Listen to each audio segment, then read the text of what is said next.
Yue Mingzhu raised her eyes, gazing deep into the outer heavens, and murmured, "As for me, I glimpsed a realm beyond the heavens within the Buddha's ancient mirror."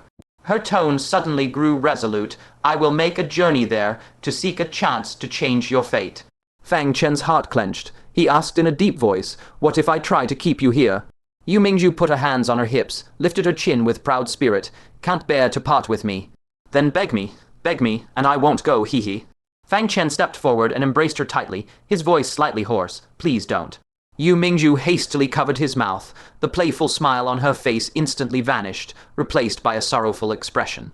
Her eyes reddened, and she choked. "Why did you really beg?" "You are Fang Chen, first of the 9 steels, the hero of the Central Earth. How can you beg a woman not to leave?" As she spoke, the pent-up emotions could no longer be held back, spilling out as tears. She sobbed and accused, "Couldn't you have let me leave with a smile? You just had to make me cry. If Liu Qingxian finds out, she'll laugh at me for being sentimental again." "You wicked man, you dog of a man, how much of your bewitching potion did I drink to willingly endure your torment?" Fang Chen looked at her tear-streaked pretty face and instead laughed. "So, are you still leaving?" Yue Mingzhu wiped her tears forcefully, stomped her foot, and said stubbornly, "Of course I'm leaving." She glanced askance at Liu Ruxu, not far away, and snorted, "I absolutely refuse to lose to a certain woman. I'm going to compete with her to see who can defy the heavens and change fate for our husband, so she won't keep lording her main wife status over me in the future. HMPH. Hearing this, Fang Chen could only sigh silently. He rummaged inside his heavenly thunderstone, searching for something to give Yue Mingzhu. But she shook her head and said softly, "I inherited my master's legacy items. I lack nothing." Immediately, a sly glint flashed in her eyes. "If you really want to give me something, then close your eyes." Fang Chen did as instructed and closed his eyes. The next moment, a sharp pain erupted from his chest. He looked down and saw Yue Mingzhu had bitten him hard through his clothes. By some unknown method, her nascent soul realm bite had surprisingly broken the skin of his spirit-severing realm body. Even through the clothing, traces of blood seeped through, revealing the faint outline of a clear bite mark. Yue Mingzhu raised her head, gave a light snort, and declared domineeringly, "I forbid you to wipe it off. This way, you will always remember me. If when we reunite in the future, the bite mark is gone, just you wait. HMPH. Fang Chen was both exasperated and amused, but still chose to keep the bite mark. He said gently, "You're going beyond the heavens alone. Be careful." Yue Mingzhu patted her chest confidently. "Don't worry, I am a practitioner of the Heavenly Sun's Kai observation technique. I'm much safer than you, anyway." With that, she turned to Lord Buddha, cupped her hands in salute. "Senior, I beseech you to open the world barrier." Lord Buddha showed a moved expression and said, "Your deep affection, 2 martial uncles, will surely move heaven and earth and change the future for martial uncle." Then he raised his hand and slashed open the world barrier. A tremendous swallowing force of nothingness instantly swept forth. Yue Mingzhu patted the small pouch at her waist, released the big white rabbit, and directly leaped onto it. She turned her head and gave Fang Chen one last deep look, then beamed, "Once I've changed your fate, remember to marry me in grand style too. Absolutely not one bit less splendid than a certain woman's." Fang Chen felt a mix of emotions and solemnly replied, "All right, I promise." He had promised to marry Yue Mingzhu after the War of the Ancient Giants, but ultimately it had been delayed. Yue Mingzhu smiled slightly, revealing an exceptionally cheerful grin. Then she slapped the big white rabbit on its rump and scolded lightly, "Let's go, take you to a nice place." In pain, the big white rabbit immediately bolted on all 4 hooves and plunged headlong into the void. But just as it entered, a faint golden Buddhist light suddenly descended from the sky, hitting Yue Mingzhu squarely on the head. From afar, her angry shouting could be heard. "Ah, you damned turtle, can't you see? What, you were thrown over? I don't care, you hurt me by hitting me. First, take these 2 slaps." Fang Chen watched in astonishment and couldn't help asking Lord Buddha that golden light was. Lord Buddha also showed surprise, quickly pressed his palms together towards the sky, and chanted, "Amitabha." "Martial uncle, the Buddha has bestowed that spirit turtle upon Miss Yue. With it by her side, nowhere among the myriad realms and heavens is unreachable. You can now rest at ease." Oh, it was actually that little golden turtle that had accompanied the Buddha for 10,000 years. Fang Chen remembered Ping Tian once saying that this turtle's attainment in Buddhist Tao was not inferior to any Buddha venerable of the Hell realm, including even Lord Buddha himself. He showed gratitude, cupped his hands to the sky, and said, "Thank you, senior brother Buddha." Afterwards, he turned to Liu Ruxu by his side. A gentle breeze blew, tousling Liu Ruxu's beautiful hair. She raised a hand to smooth her hair, her eyes unblinkingly fixed on Fang Chen, and said tenderly, "Husband, go." Fang Chen nodded and said deeply, "Take care, Ruxu." With that, he leaped and sped towards the pavilion-shaped realm artifact not far away.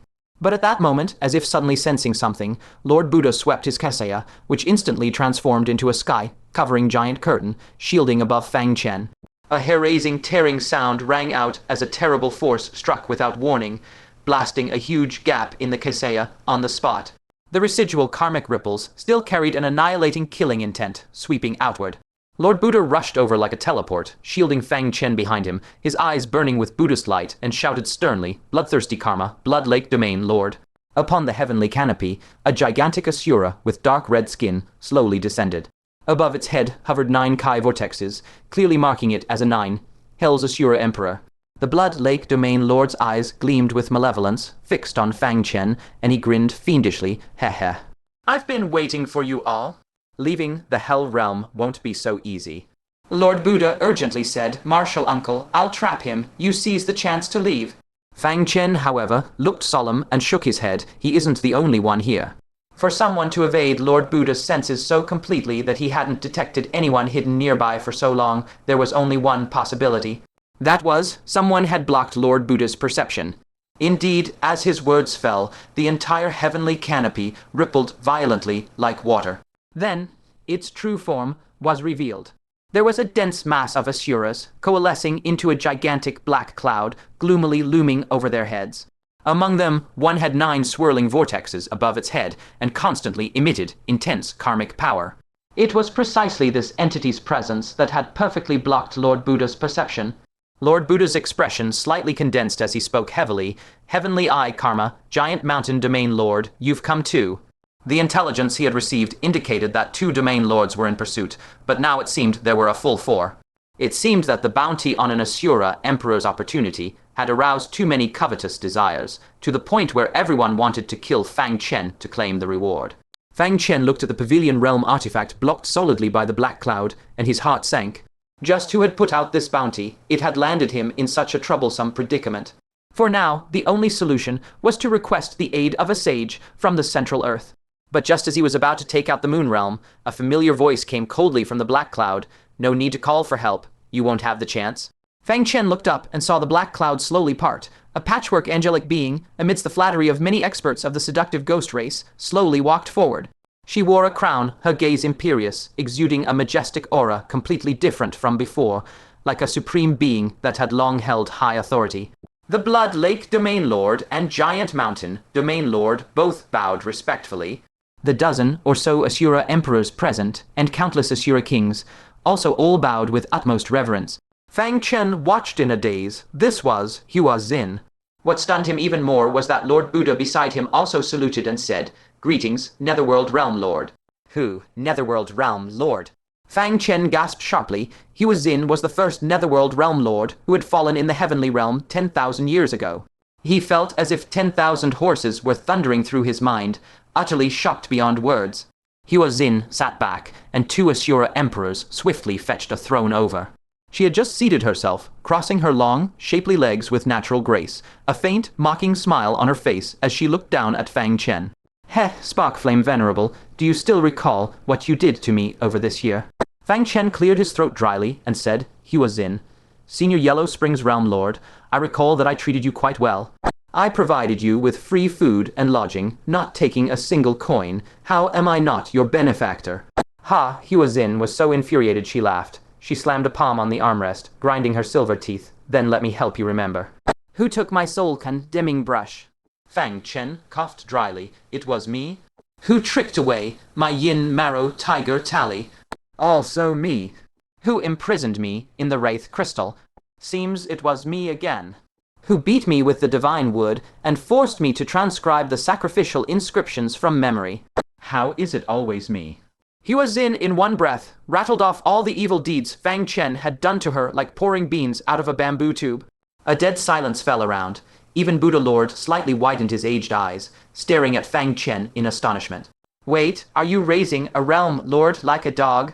The realm lord's survival, until now in Fang Chen's hands, was entirely thanks to her exceptionally tough destiny. Hua Xin exhaled deeply, her powdered fists clenched, eyes nearly spitting fire. Tell me yourself, don't you deserve to die? She had thought that exposing Fang Chen's countless crimes would make him so ashamed he'd wish to slit his own throat on the spot to atone to the Hell Realm. Who would have thought Fang Chen, not only unashamed, but confidently opened his mouth, setting aside the facts, don't you have any fault? Huh? Hua Xin shot to her feet with a sharp cry, so furious that the curvaceous swell of her chest surged violently. She grabbed a nearby female Asura and hurled her fiercely at Fang Chen, shouting harshly, "What was my fault? If you can't name a single thing, I'll flay you alive." The surrounding Asura race, for some reason, had their blood pressure skyrocketing whoosh whoosh at this phrase, setting aside the facts, inexplicably feeling an urge to smash something. What kind of heaven-defying statement is this? Fang Chen clasped his hands behind his back and asked unhurriedly, "What fault? Let me ask you, wasn't it you who first tried to swindle my mountain river tripod and then seize my little spirit pet?" This indeed stumped Hua Xin. Hua Xin's expression froze momentarily. She recalled carefully, indeed, she was the one who had first impersonated the face and demeanor of consort Yunxia to trick him out of the mountain river tripod. Later, it was also she who detained the little Qilin, which led to their subsequent interactions. Otherwise, how would today's situation arise? Her momentum instantly weakened. She slumped back into her chair and muttered, "If I had faults, they were only tiny little faults, unlike you, whose crimes are too numerous to record." Fang Chen let out a heh and continued, "Then let me ask you again, why did you conceal your identity and freeload off me? When I first met you, you were just a mere core formation cultivator. How could you bear to cheat a destitute child? Are you even human?" Those Asura clansmen who had been glaring at Fang Chen with wide, angry eyes suddenly all froze at those words. It sounded more like their realm lord was the more shameless one. Hua Xin, frantic, slapped the armrest and shrieked delicately, "Who freeloaded? I only recalled my identity in the Thunder God Celestial Palace."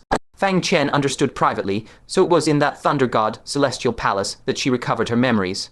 No wonder she seemed somewhat different after coming out of the Thunder God Celestial Palace. Immediately, a surge of suspicion rose in his heart. He questioned further that remnant soul of the Heaven Realm, Lord in the Thunder God Celestial Palace, didn't make things difficult for you. He actually let you go. You haven't been secretly bought off by him, have you? He had always been curious how Hua Xin managed to get that white-robed skeleton to let her go. That white-robed skeleton was by no means a good soul. As soon as these words were spoken, Buddha Lord, Blood Lake Domain Lord, and Giant Mountain Domain Lord all showed astonishment on their faces. A remnant soul of the Yellow Springs Realm Lord actually encountered a Realm Lord of the Heaven Realm. Why would the other party let the Yellow Springs Realm Lord's remnant soul leave peacefully?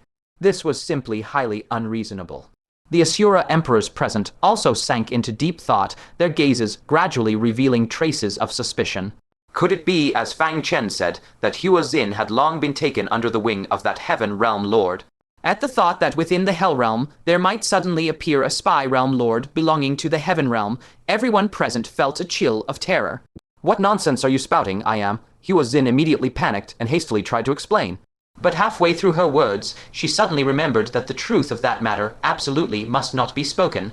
Buddha Lord's eyes flickered slightly. Suddenly, he silently chanted a Buddha's name, and a profound and unfathomable Buddhist aura enveloped Hua Xin from above.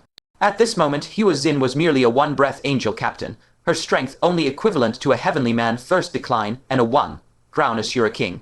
How could she possibly withstand a Buddha Lord's Dharma at the level of a nine hells Asura emperor?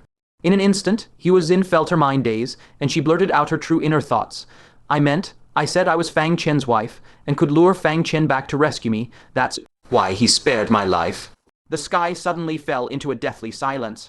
The Asura clansmen also no longer radiated killing intent. In everyone's hearts, they suddenly felt a sense of depression, as if they were about to go to real battle, only to discover that their own commander and the enemy commander were a married couple having a quarrel. Fang Chen's eyes bulged wide, his throat as if blocked by something. You. He was so choked by Hua Xin's bizarre train of thought that he couldn't utter a single word. Hua Xin's social death was instantaneous. The temperature of her cheeks shot up, seng. and she shouted in extreme shame and rage, "What's with all this talk? Fang, you kneel right now, count 100 times, say 10,000 apologies, only then will I spare your life." If she can't win with reason, can't she win with her fists? HMPH. Under these circumstances, the surrounding Asura clansmen resumed their murderous looks, gaze after gaze fixed on Fang Chen, as if staring at a glittering treasure mountain. Feeling the atmosphere shift violently again, Fang Chen straightened his chest even further and declared loudly, "Hua Xin, you're trying to bully me with power, aren't you?" Hua Xin leaned back against the chair, smugly saying, "With you, why would I stand on ceremony?" She was finally happy today. Finally, she could thoroughly get the better of this bastard, to fully raise her brows and vent her pride, and wash away past humiliations. Fang Chen took a deep breath and said slowly, "I originally wanted to get along with you as an ordinary person, but what I got was estrangement. I'm done pretending. I'm laying my cards on the table." Before his words finished, his chest trembled slightly, and a Chinese letter seal, radiating blazing Buddhist light like a small sun, instantly shot out and hovered above his head. The Asura clansmen present all instantly changed color. This is the mark of the derived Saint Buddha of the Buddha domain. He is the Buddha's junior disciple brother. Damn, no wonder the seductive Shades clan refused to come no matter how much they were persuaded. Those old sly foxes probably knew he was the derived Saint Buddha, right? Seeing this, Buddha Lord breathed a slight sigh of relief. He joined his palms and bowed respectfully. Now that Fang Chen had revealed his identity as the derived Saint Buddha, his safety was assured. They had previously dared to attack Fang Chen, who held the position of special envoy, because there was a realm lord backing them. Even if the sky fell, that realm lord would hold it up. Moreover, the Cloud Wilderness ancient saint was far away in the central plains, beyond the reach of authority. But that Buddha was right above their heads. Ask yourself, who would dare to kill the Buddha's junior brother for a chance to become an Asura emperor? Hua Xin's pupils dilated, and she leaped up again, crying out in disbelief, "Is there no justice? Ha! You've only been in the Hell Realm for a few days. How did you manage to become the derived Saint Buddha?" She certainly knew that Fang Chen could thrive anywhere he went. But this is the ****** Hell Realm, a realm with 10,000 years of deep hatred for the Central Plains. How did he inexplicably become the Buddha's junior brother? Fang Chen retracted that Chinese letter, Buddha seal, clasped his hands behind his back, and said with an easy demeanor, "Insolent you, a mere remnant soul, what should you call me now?" "Call me derived Saint Buddha, understand." Hua Xin's dainty fists clenched with a creaking sound as she glared at Fang Chen's smug face, wishing she could pound it into a pig's head right then and there. But what remained of her reason told her she had to stay calm. These Asura clansmen were clearly too afraid to act anymore. Alone, she could do nothing to Fang Chen. She gave a soft snort. "Fine, let our past grudges be wiped clean. I can release you back to the Central Plains, but you must hand over 3 things. A gleam of shrewd light flickered in Fang Chen's eyes. He found it odd, although Hua Xin was making a fierce fuss, he hadn't sensed any true killing intent from her. It was more like a simmering grudge, simply wanting to get back at him severely. The reason she had gone to such lengths to intercept him was just to recover what originally belonged to her.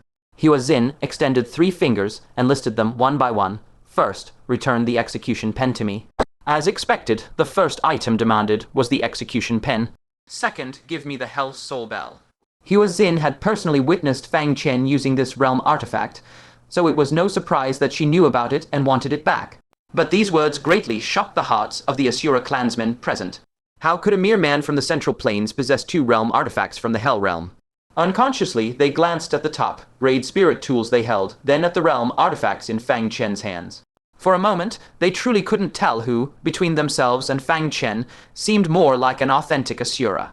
Third, Hua Xin's gaze filled with a sweeping authority, as she said in a deep voice, "Return my realm lord qualification to me."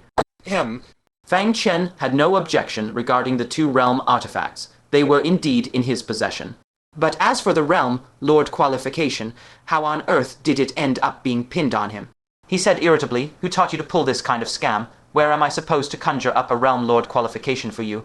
I've never even seen what it looks like." Hua Xin let out a cold laugh. "Never seen it. Then take a look. What is that?" She pointed a finger from afar at a small pouch hanging from Fang Chen's waist.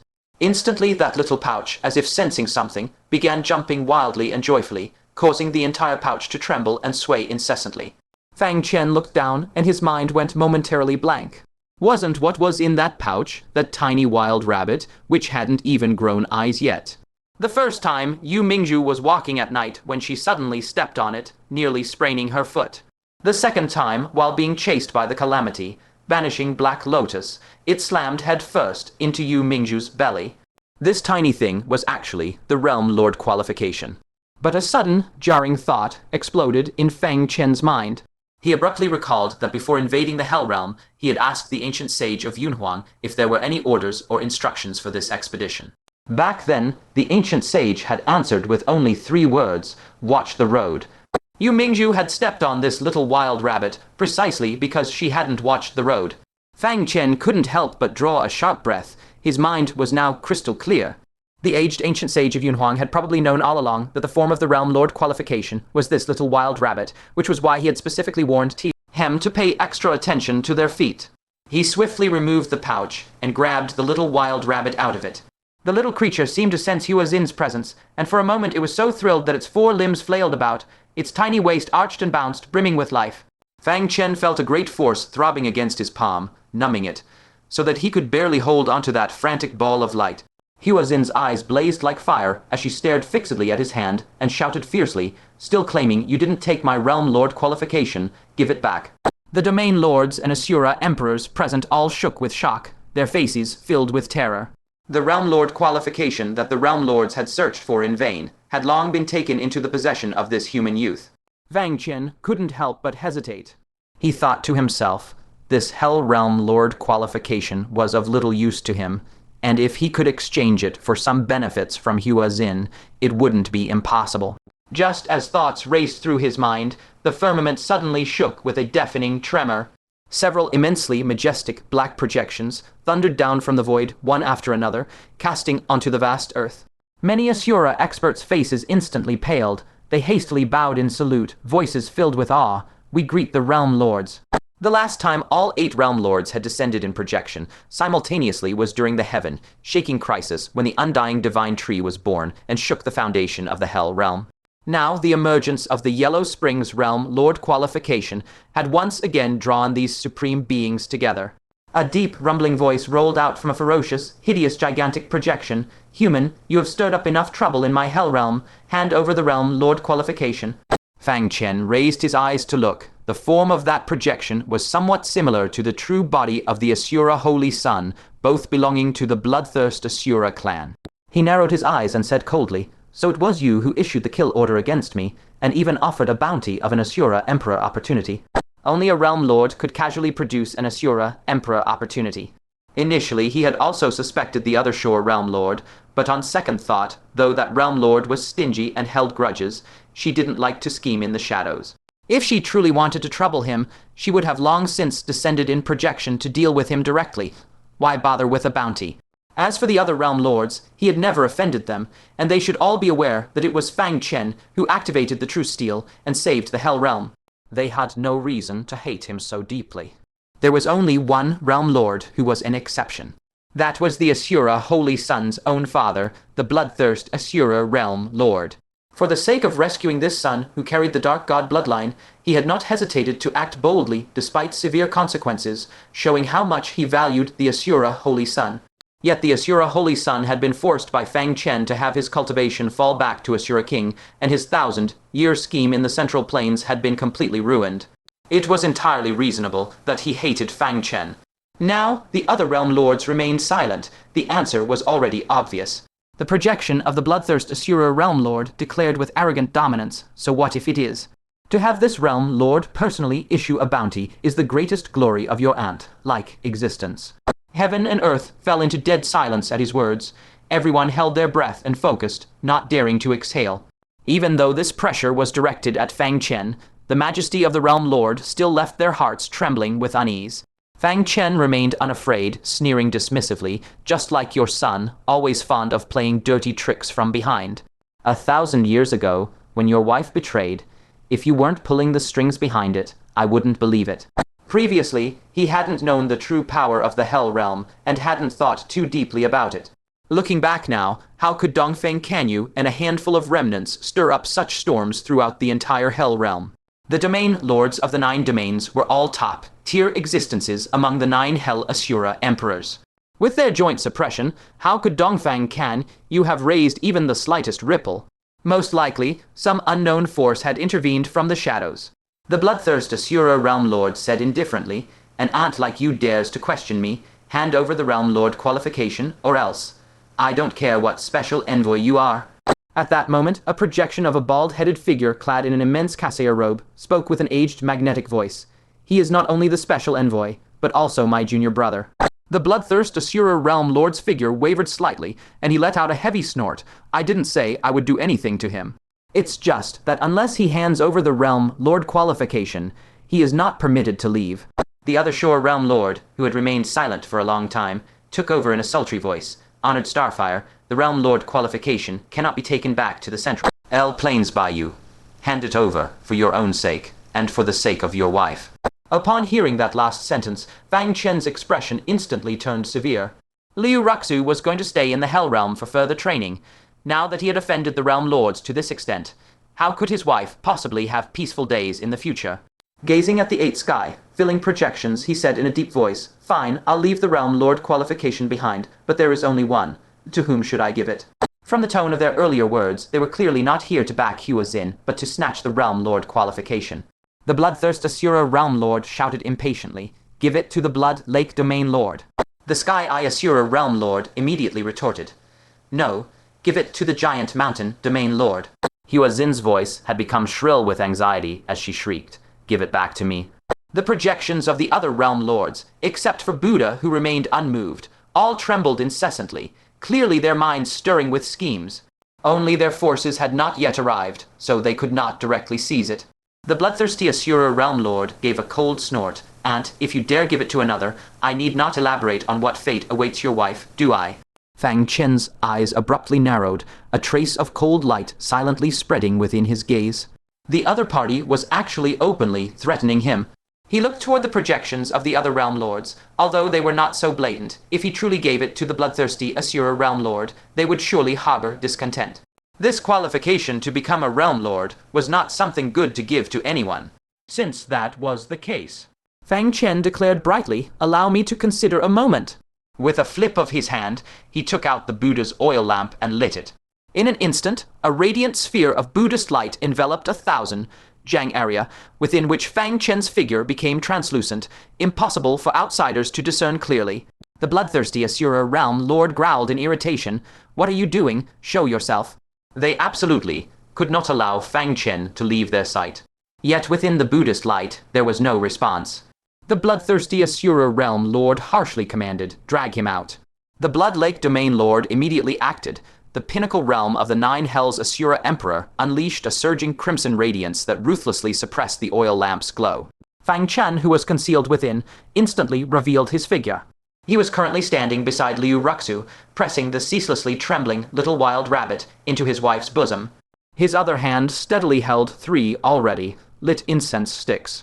Threads of 9 colored smoke rose from the incense, slowly coiling like chains and binding the little wild rabbit tightly. As if sensing imminent danger, the little wild rabbit thrashed frantically, yet was still mercilessly entwined by the incense mist. This scene flashed before the eyes of several Realm Lords, immediately drawing a chorus of shocked and furious shouts. The bloodthirsty Asura Realm Lord flew into a towering rage, unleashing a thunderous roar laden with sacred might, insolence. "Stop right there." Fang Chen's body violently shuddered, his internal organs feeling as if they had shifted out of place. He could not suppress a mouthful of fresh blood that sprayed out. His complexion immediately turned faintly golden. He had been brutally shaken into internal injuries. Yet he paid no heed, still guiding the 9 colored mist to completely entwine the little wild rabbit. Liu Ruxu looked toward the sky in trepidation, her voice trembling. "Husband, stop quickly. What are you doing?" She could feel that, except for Buddha, all the Realm Lords were enraged. Hua Xin's pupils abruptly constricted, and she shrieked, "Dao incense, bastard, you want to fuse my Realm Lord qualification into your wife's body. Stop him, quickly stop him." "What?" Liu Ruxu's eyes suddenly widened, only then understanding what Fang Chen was doing. That Realm Lord qualification, Fang Chen did not want for himself. He was actually going to leave it to her. "Husband, I don't want it. Keep it for yourself," Liu Ruxu desperately resisted. Fang Chen cracked a smile, his teeth all stained red with blood. I owe you so much. Here's a grand compensation. Cultivate well in the Hell Realm, and later be my realm lord wife. Liu Ruxu's eyes welled with tears, understanding in her heart that Fang Chen still deeply loved her. She had indeed not chosen the wrong person. With red-rimmed eyes, she nodded heavily. All right, I'll be your realm lord wife. At this moment, the little wild rabbit was entirely wrapped in the 9. Colored incense mist, and Fang Chen attempted to press down firmly. The 9 colored incense mist then bore the little rabbit, seamlessly merging into Liu Ruxu's body without obstruction. Simultaneously, the sky of the Hell Realm stirred with turbulent winds and clouds, and waves of ambiguous rhythm descended, enveloping Liu Ruxu. Behind her, the phantom silhouette of a little wild rabbit faintly appeared. With a thud, he was slumped down onto a chair, her eyes glazed over. It's over. It's over. The Realm Lord qualification has been snatched. The bloodthirsty Asura Realm Lord roared with uncontrollable fury. Ant, you court death. Kill him. The Blood Lake Domain Lord's face was icy cold, his killing intent completely exposed. Buddha, however, stepped forward and stood in front of Fang Chen. The creation Asura Realm Lord gave a faint sigh. Enough. What's done is done. Liu Ruxu, you have a karmic connection with my Fengdu. Why not come to Fengdu for further cultivation? Buddha immediately interjected. The wife of my junior brother. How does she have karmic ties to your Fengdu? Come to my Buddhist domain instead. The term karmic connection was a patent of the Buddhist sect, yet now someone dared to snatch a person right from under the Buddhists' noses. This was simply outrageous. The other Shore Realm Lord's gaze swiveled, and she smiled charmingly. Sister Ruxu, I am an old friend of your husband's. We became acquainted through conflict. Why not come to my enchanting Asura clan? Looking out, even the other Shore Realm Lord who had once issued a Hell Realm-wide proclamation and cursed Fang Chen for 3 days and nights was now extending an offer of recruitment to Liu Ruxu. Seeing this, the other Asura Realm Lords had no choice but to reluctantly accept the situation, and all spoke up to vie for her. After all, Liu Ruxu was a future Realm Lord. As long as she could endure to the end and become a Realm Lord, whichever faction she joined would have 2 Realm Lords in residence. Who wouldn't covet such a boon? Liu Ruxu showed a troubled expression. For a moment, she truly did not know whom to agree to, and could only helplessly look toward Fang Chen. Fang Chen shrugged and said lightly, choose for yourself. He had granted Liu Ruxu the Realm Lord qualification precisely so she would not be bullied and could enjoy the most top-tier resources of the entire Hell Realm. The rest of the path, Liu Ruxu should walk by herself. He could no longer intervene. Liu Ruxu gave a bitter smile and said slowly, I will join them all. Fang Chen nodded slightly. Offending no one was, after all, not a foolish choice. Only with that, they would not exhaust their clan's strength to fully support Liu Ruxu's cultivation to the Sage Realm. There were pros and cons. It would depend on how Liu Ruxu advanced in the future. At that moment, Liu Ruxu suddenly turned to the bloodthirsty Asura Realm Lord and added with resolute tone, the bloodthirsty Asura clan is excluded. Any Asura clan that harbored malice toward Fang Chen, if she did not refuse, it would be a betrayal of Fang Chen. The bloodthirsty Asura Realm Lord immediately snorted in anger and bellowed deeply, then none of you shall ever think of leaving the Hell Realm. Before his words faded, the ancient loft-like realm artifact that had existed for eons above their heads suddenly erupted in violent tremors. It rapidly contracted, and in the blink of an eye, transformed into a palm-sized small pagoda. In the sky, a colossal hole piercing through both worlds was starkly left behind. Under the influence of the world laws, the world barriers of both sides rapidly overlapped. A few breaths later, they completely fused together. Unless the world barrier was cleaved open, Fang Chen would never again be able to leave the Hell Realm. Only then did Hua Xin snap out of her daze, and with a face full of fury she cursed violently. You dog, return my realm artifact, return my realm lord qualification. The other powerful Asura experts also abruptly came to their senses. They had almost forgotten apart from the Realm Lord qualification, Fang Chen also held 2 Hell Realm artifacts. One was the Hell Soul Bell, the other the Execution Judgment Brush. Everyone instantly teleported, all charging to kill Fang Chen. The Buddha's expression drastically changed, inwardly crying out in alarm.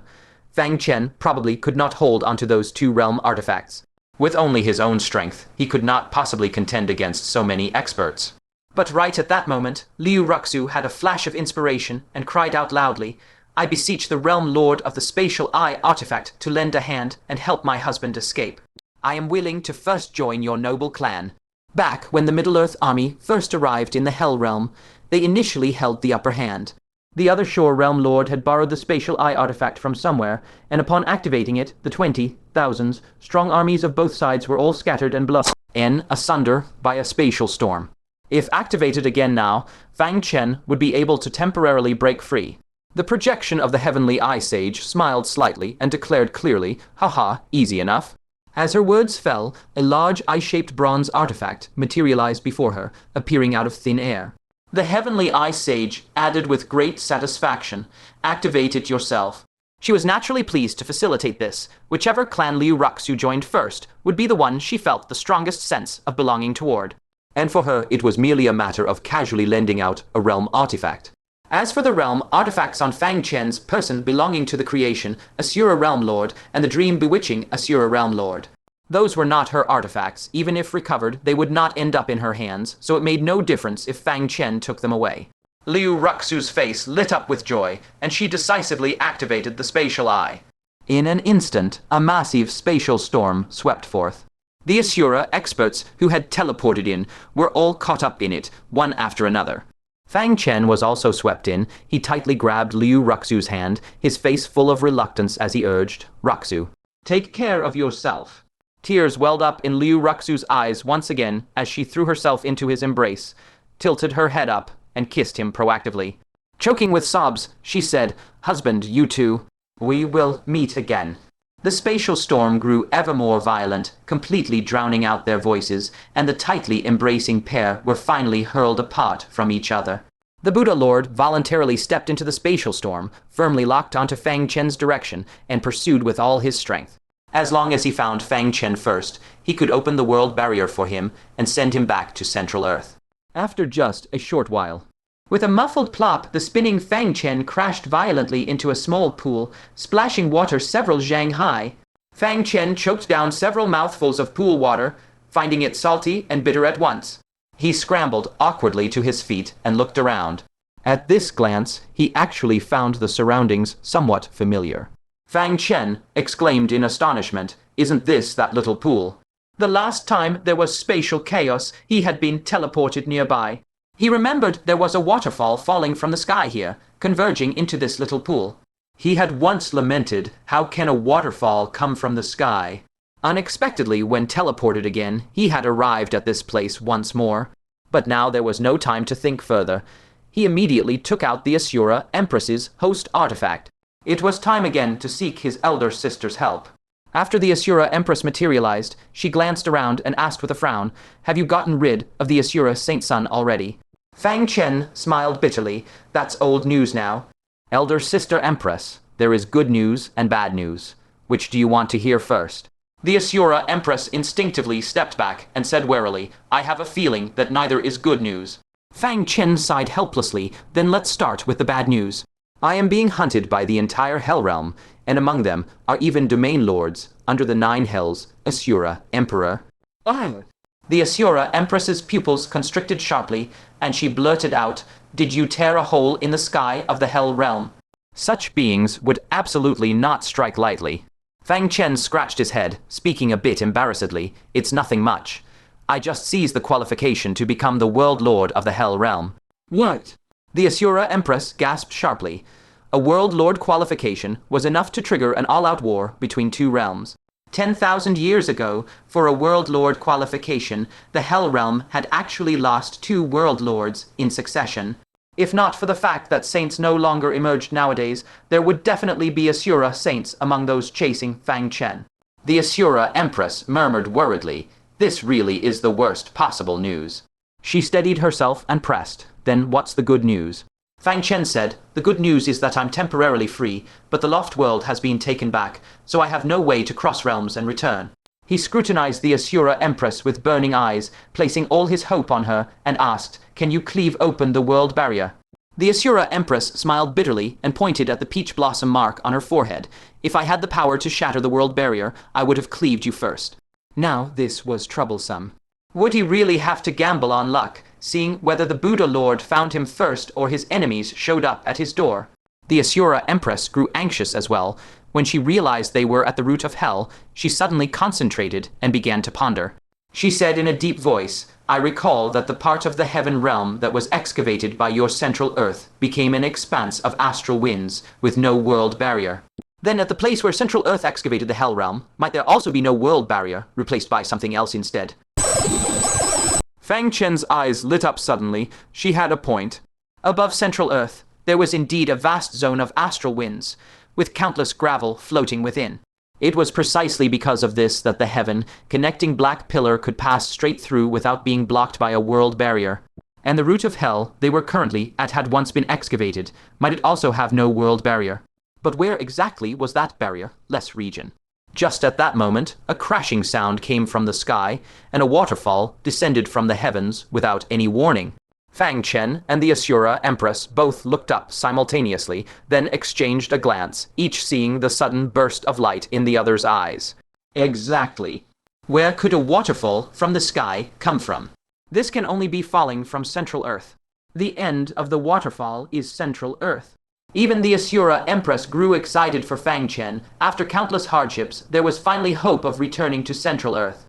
Full of anticipation, she requested, after returning to Central Earth, please release my eldest daughter, as agreed. Fang Chen nodded heavily, absolutely. Without another word, the Asura Empress returned to the spatial mirror on her own. Fang Chen dared not delay a moment longer. His figure flickered, and he rapidly teleported upward along the waterfall. After a long while, he finally reached the end of the waterfall. A sheet of black nether fire covered the sky, blocking the path ahead. Looking around, it was all the same dense nether fire.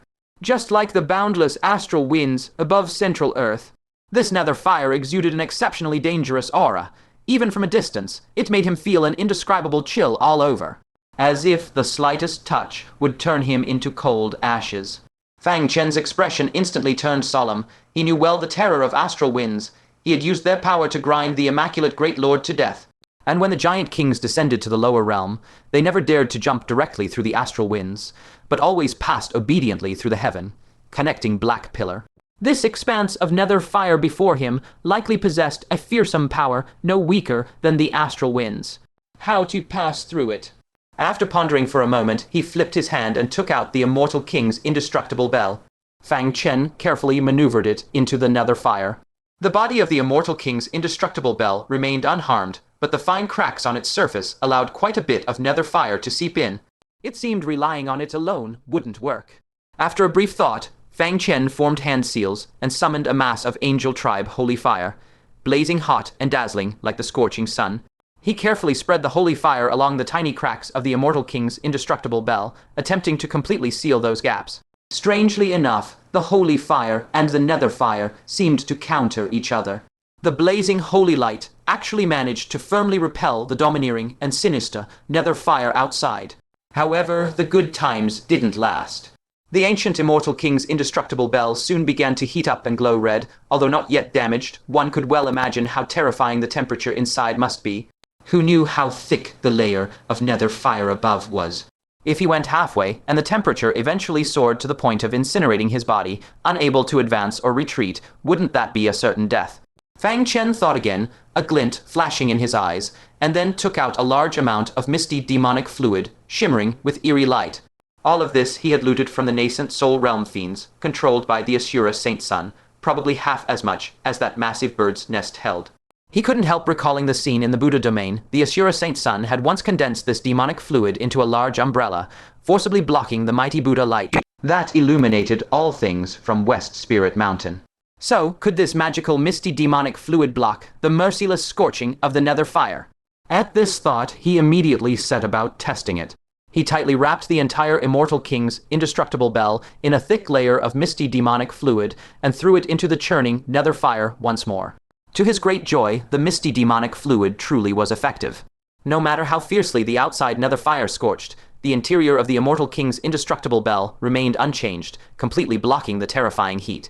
He patiently tried for a full half hour, and, discovering only an extremely minor natural loss of the misty demonic fluid, felt completely at ease. Fang Chen no longer hesitated, covered himself within the immortal king's indestructible bell, and then repeated his old trick, setting up a double defense of holy fire and misty demonic fluid, wrapping himself up tightly. Just in case, he also tightly gripped a jade tripod, filled with misty demonic fluid.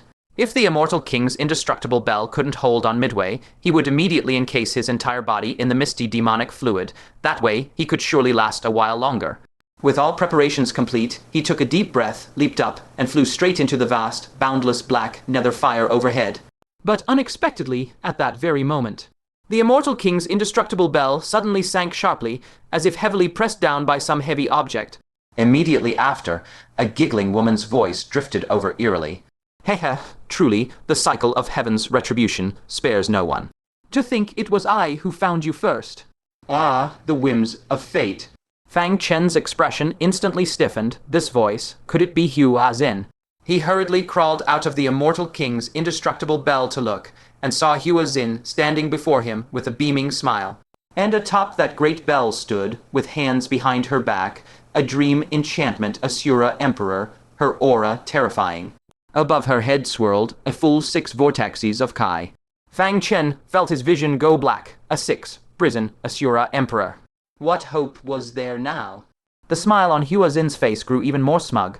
Grinding her silver teeth fiercely, she said icily, "You almost made it back to the Central Plains." "Fang Chen, you cannot escape." Fang Chen coughed dryly and forced himself to stay calm, saying, "Sister Yue Mingzhu, how about this? I'll write a letter right now, asking my wife Liu Ruxu to associate more with you. Our dream enchantment Asura clan in the future. Since the outcome is set in stone, I can only try my best to compensate your dream enchantment Asura clan in this way.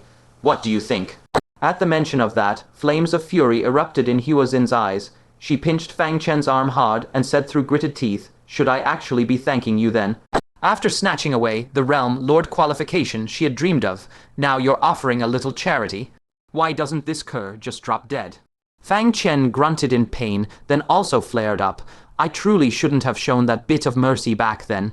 Knowing you were a colossal threat, I still spared your life time and again, leading to today's disaster. Now that it's come to this, do whatever you want." He put on an appearance of utterly giving up the struggle, but in secret he had quietly taken out the creation karma given to him by the Fengdu Domain Lord. The Fengdu Domain Lord had once said that in a truly desperate situation, this item might be of great use. In this current situation, it should be usable now, right?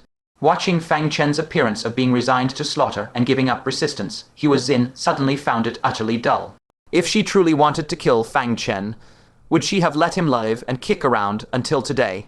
What would killing you put meat on my bones? Yue Mingzhu rolled her eyes dramatically, then extended her fair little hand and declared righteously, "Hand over your heavenly thunderstone. Not only do I want those 2 realm artifacts, I'll also clean out every last good thing on you. Consider this your ransom for your life." Having secretly followed Fang Chen for so long, she knew all too well just how many top raid treasures he was hiding. Even as a realm lord, she couldn't help but feel her heart race. "Oh?" Fang Chen's eyes swiveled craftily as he probed. "You're going to let me go?" Yue Mingzhu snorted. "You spared my life once, so this time I'll spare yours. Consider this letting you off easy." Hearing this, Fang Chen was deeply astonished. The small seed of kindness he had planted back then, after all the twists and turns, had finally borne good fruit. He slowly brought out the heavenly thunderstone, reluctance written all over his face. "Let me take a few things with me. You've seen with your own eyes how hard it was for me to accumulate these possessions.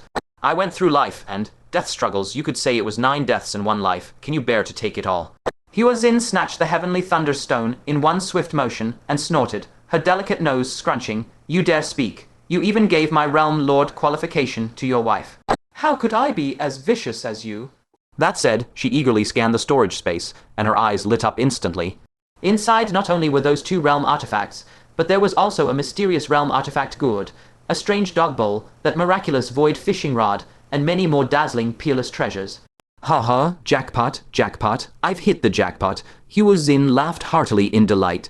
So many priceless treasures, more than enough to make up for the loss of the realm lord qualification.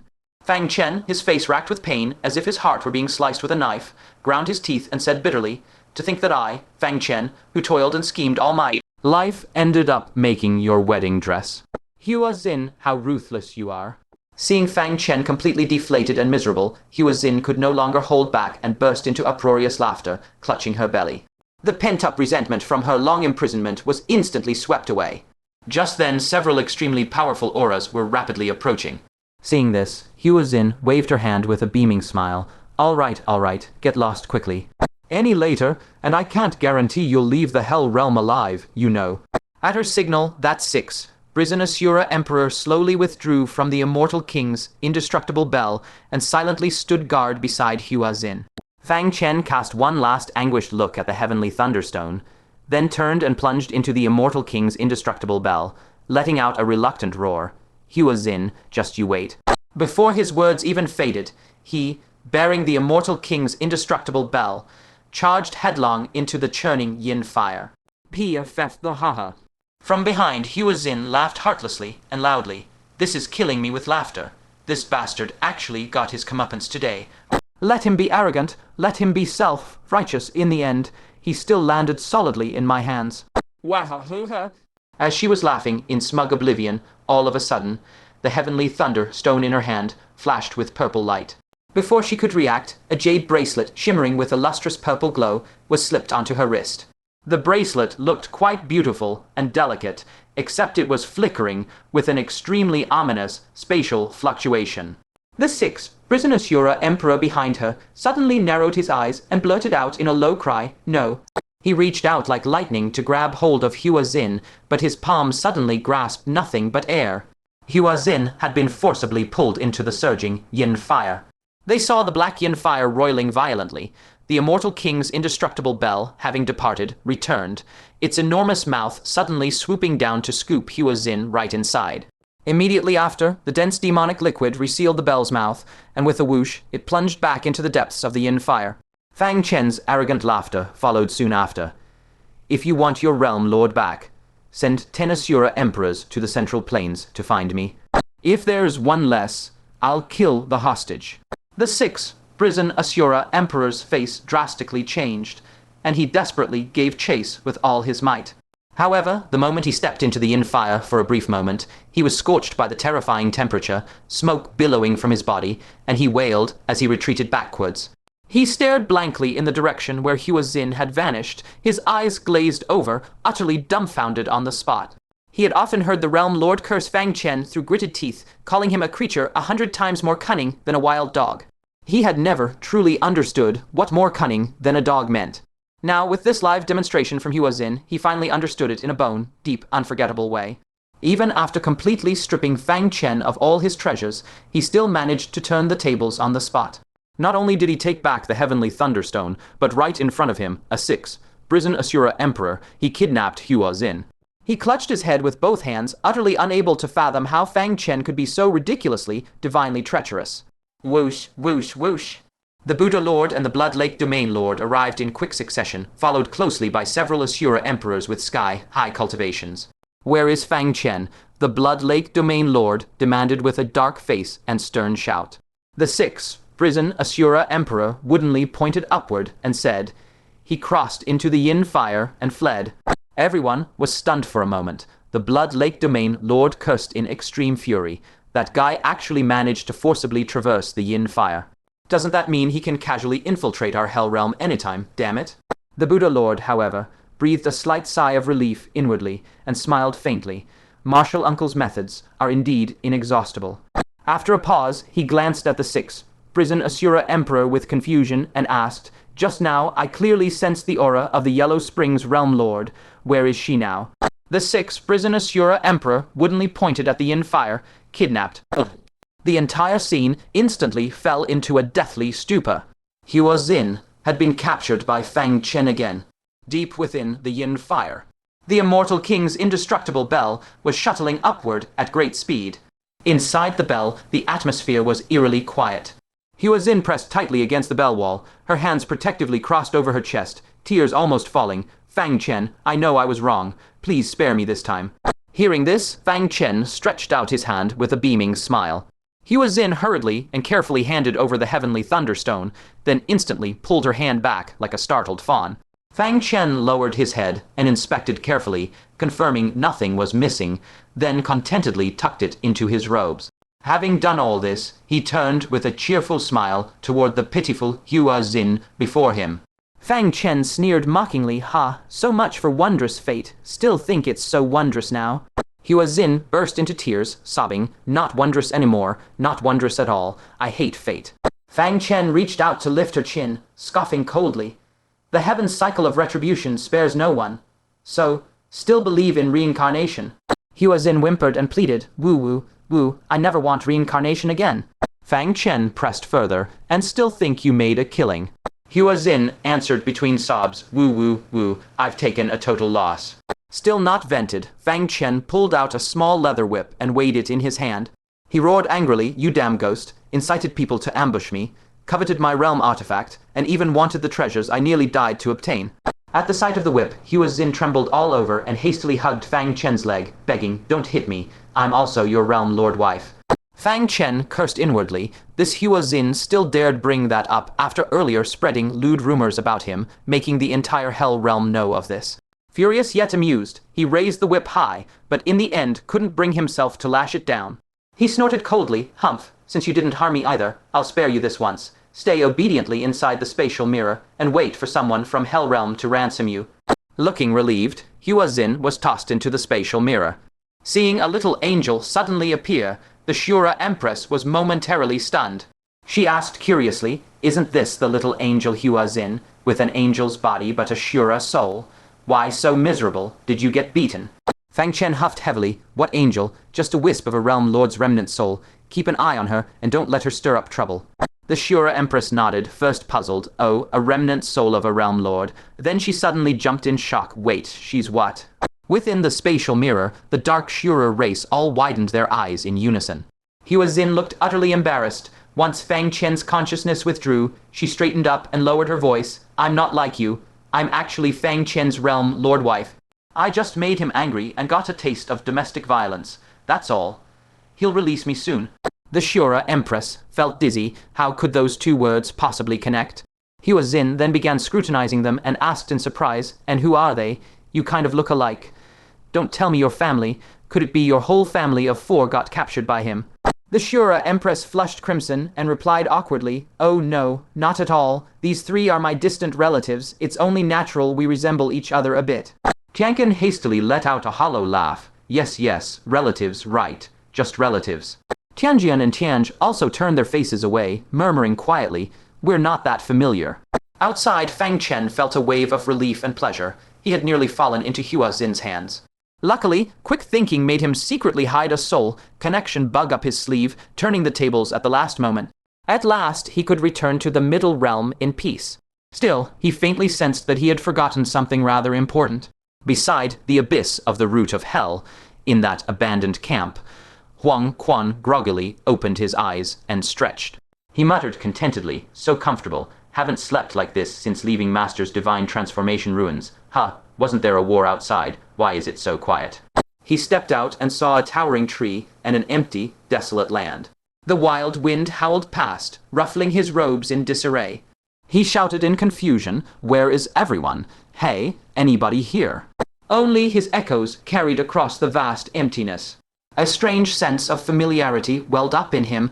Just then he suddenly noticed space, tearing open above the undying divine tree. A young man, wearing a golden crown and embroidered dragon robes, stepped out from the void into the hell realm, arriving above the divine tree. His features were handsome and refined, his eyes swirled with 9-colored brilliance, and an unparalleled luck flowed around him. He exuded an aura as lofty as heaven itself, evoking reverence from all living beings. Gazing at the divine tree, the dragon-robed youth said flatly, "So it's the revived undying divine tree, not the primordial void ancient tree. A wasted trip." His words barely settled when the sky churned with dark shadows. The 1,000-jang projection of the Lord of the Other Shore descended mightily, as if facing a formidable foe. Shocked, he demanded, Are you from the sacred realm? How dare you manifest in the world?" Within his heart, the Lord of the Other Shore was horrified. Had this one no fear of attracting that entity? Suddenly, the hell realm shook violently, just as it had when the undying divine tree resurrected. A dark, destructive aura, ignoring the world's barriers, seeped in from the void. The Lord of the Other Shore felt a bone, deep chill and a terror-stricken panic. "You've lured it here." The dragon-robed youth glanced back at the void rift he came through, frowning. How troublesome, stepping out like this. He raised a palm. The vast luck swirling around him rose up, shrouding his sacred realm presence. The dark, destructive aura then receded like an ebbing tide. With a touch of regret, the dragon, robed youth eyed the undying divine tree. Pity, my luck is just enough to return safely, otherwise this undying divine tree would be worth digging out. He flicked his sleeve, turned, and stepped into the void. From beginning to end, he never so much as glanced properly at the lord of the other shore, nor cared about the Shura saints of the Hell Realm. However, before leaving, he seemed to sense something and turned his head toward Huang Quan, intrigued. Oh, the Tao of deception. This path is not easily cultivated. It requires many unimaginable experiences. I'll bring him back to raise. With a sweep of his sleeve, Huang Quan, utterly baffled, shrank to the size of a palm and flew into his sleeve. Then the dragon, robed youth, strode into the void. Looking toward the middle realm not far away, he calculated on his fingers. Since I've risked coming out this once, I might as well visit an old friend. Meanwhile, after a lengthy 2-hour journey, Fang Chen finally reached the limits of the Netherfire. During the trip, he replenished his dense demonic liquid several times, and only then succeeded in crossing. A smile touched his lips. Inwardly, he marveled that thanks to the Shura Saint Sun's hint, he had discovered the many wondrous uses of the dense demonic liquid. He looked up and saw the immortal king's indestructible bell pressing against a layer of incredibly hard earth. This should be the bottom of the middle realm. A human, thick fissure stretched from the bottom upward, and a ceaseless flow of water cascaded down through it. The water fell upon the Netherfire and was instantly vaporized. But whenever the Netherfire dispersed just enough, the water continued falling further. That explained why the waterfalls sometimes appeared and sometimes did not. Curious, Fang Chen stowed the immortal king's indestructible bell and followed the pitch black fissure upward. After an unknown stretch of travel, he was finally stopped by a mass of metal. It seemed as if something was suppressing the fissure. Clenching his fist, he attempted to strike the metal mass. To his surprise, it was sent flying with ease. Almost at the same instant, a woman's startled cry rang out. Along with that cry, a massive torrent of water rushed back in. Fang Chen was taken aback, but seeing the bright exit right before him, he immediately darted out against the current. What met his eyes was an underwater palace, surrounded by all manner of sea fish swimming about. Puzzled, Fang Chen muttered to himself, "This is the Expanse Sea, then this palace before me is the Sea Demon Emperor's mobile palace." Realization dawned on him. No wonder that pool water was salty. It was seawater. But what was that woman's cry just now? Looking down at the ground, he saw a large cauldron toppled over. He was all too familiar with this cauldron. It was none other than the mother source cauldron of the Eastern Sea. Then where this place went, without saying, the Eastern Sea Mobile Palace. At that moment, he noticed a pale, bare figure beside the great cauldron. Shifting his gaze, sure enough, it was a young and beautiful woman. Her forehead bore several streaks of iridescent scales, and her peerless beauty was like a lost pearl of the Expanse Sea. This woman was none other than the pearl of the Eastern Sea Demon Emperor. She wore a thin white gauze dress. Having been abruptly thrown off balance, she lost the demon power sustaining her, and the seawater soaked her garment. Her inner form was now faintly visible before Fang Chen's eyes. At this moment, she was staring straight at Fang Chen, seeming half doubtful that she was dreaming. When she finally reacted, she screamed and covered her chest. "Ah, you lecher." But covering her top, she couldn't cover her bottom. Covering her bottom, her top was exposed again. Blushing with shame and urgency, she simply crouched down, her face flushing deep red. Fang Chen also blushed, raised a hand to summon several seaweeds from afar, and covered her body, leaving only her beautiful and alluring young face exposed. Turning his face away, he asked, "Are you the forgotten Pearl Demon Empress, or are you Princess Mingzhu?" The mother and daughter originally looked exactly alike, as if carved from the same mold. Fang Chen had previously mistaken the two for each other, which had caused a colossal misunderstanding. The exquisitely beautiful woman's eyes, like pools of autumn water, shimmered with tears as if about to spill, and she parted her crimson lips. "I am Mingzhu." Hearing this, Fang Chen let out a long breath of relief, clapped his hands and laughed freely. "Oh, it's you. You scared me to death." "If it's you, then it's all right." He truly dared not cause any more improper misunderstandings with that forgotten Pearl Demon Empress. Mingzhu bit her red lips slightly, a hint of meaningful resentment flickering in her eyes, and said softly, "Senior means that I can look for free." At these words, Fang Chen froze on the spot, a flash of undisguisable embarrassment crossing his face. He dry coughed and with a straight face as cover, lectured, "You child, how can you speak to an elder like that?" I am your mother's sworn younger brother. Mingzhu pursed her small mouth slightly, lowered her gaze, and mumbled something to herself. However, when she glimpsed the still continuously gushing, black mysterious liquid from the corner of her eye, her expression drastically changed. She hurriedly channeled her mana, slowly moved the floating mother source cauldron back into position, and barely managed to plug the extremely wide gap once more. Mingzhu lifted her face, still marked with alarm and doubt, and asked suspiciously, "How did you come out of the sea spring?"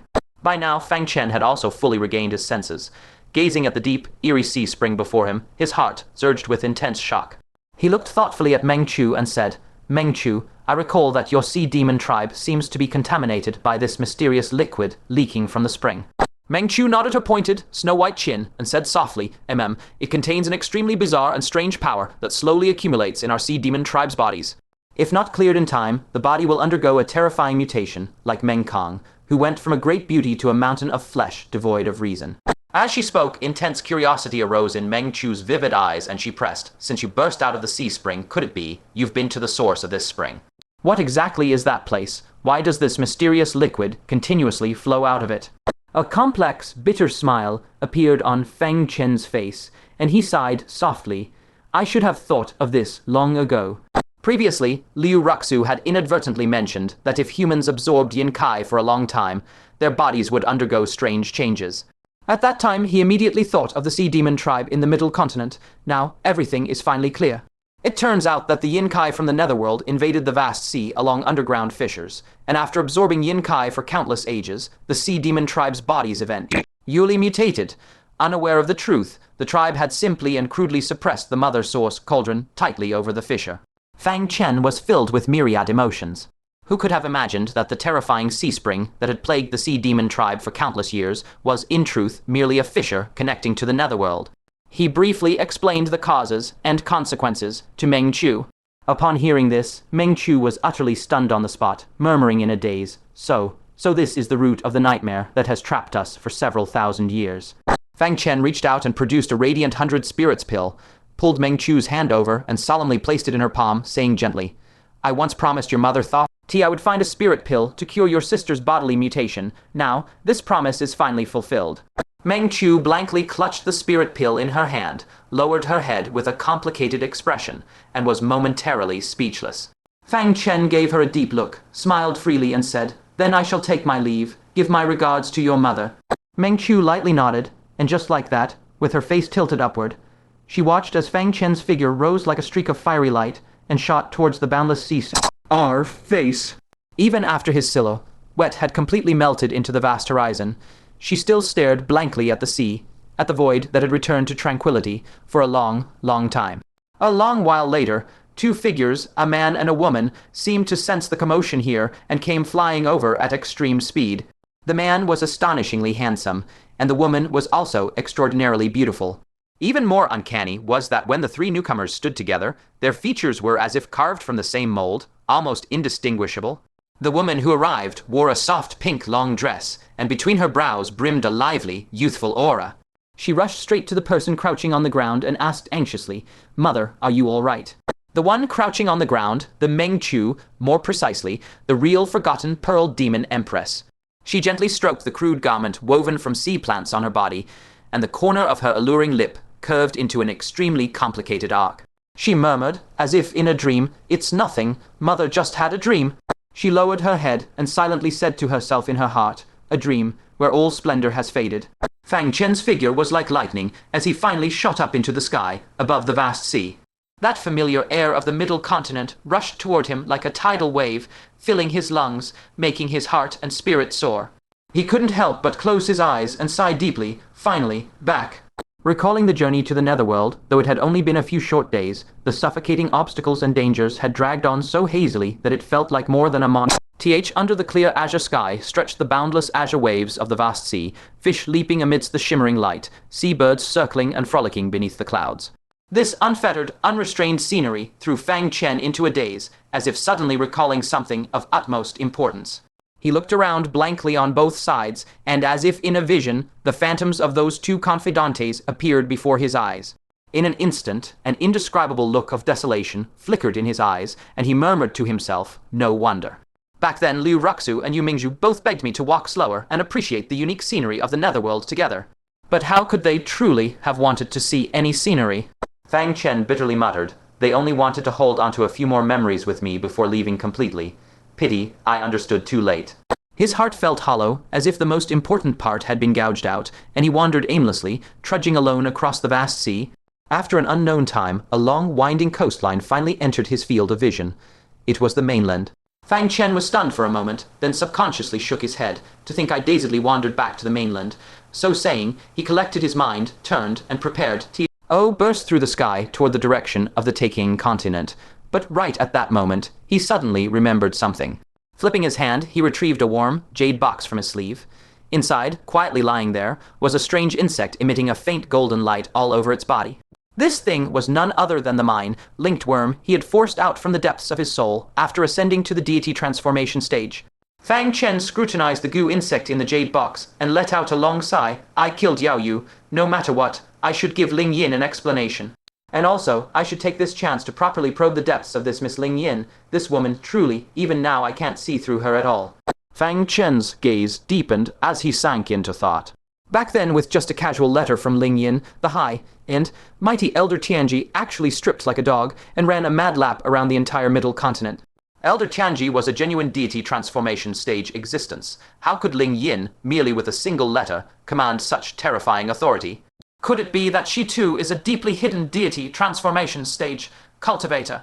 Thinking to this point, a confident smile tugged at the corner of Fang Chen's lips. Now he too had successfully stepped into the deity transformation realm and harbored countless heaven-shaking, earth-shattering, terrifying methods. With such strength, it should be enough to have a proper conversation with that mysterious and unfathomable Ling Yin, shouldn't it?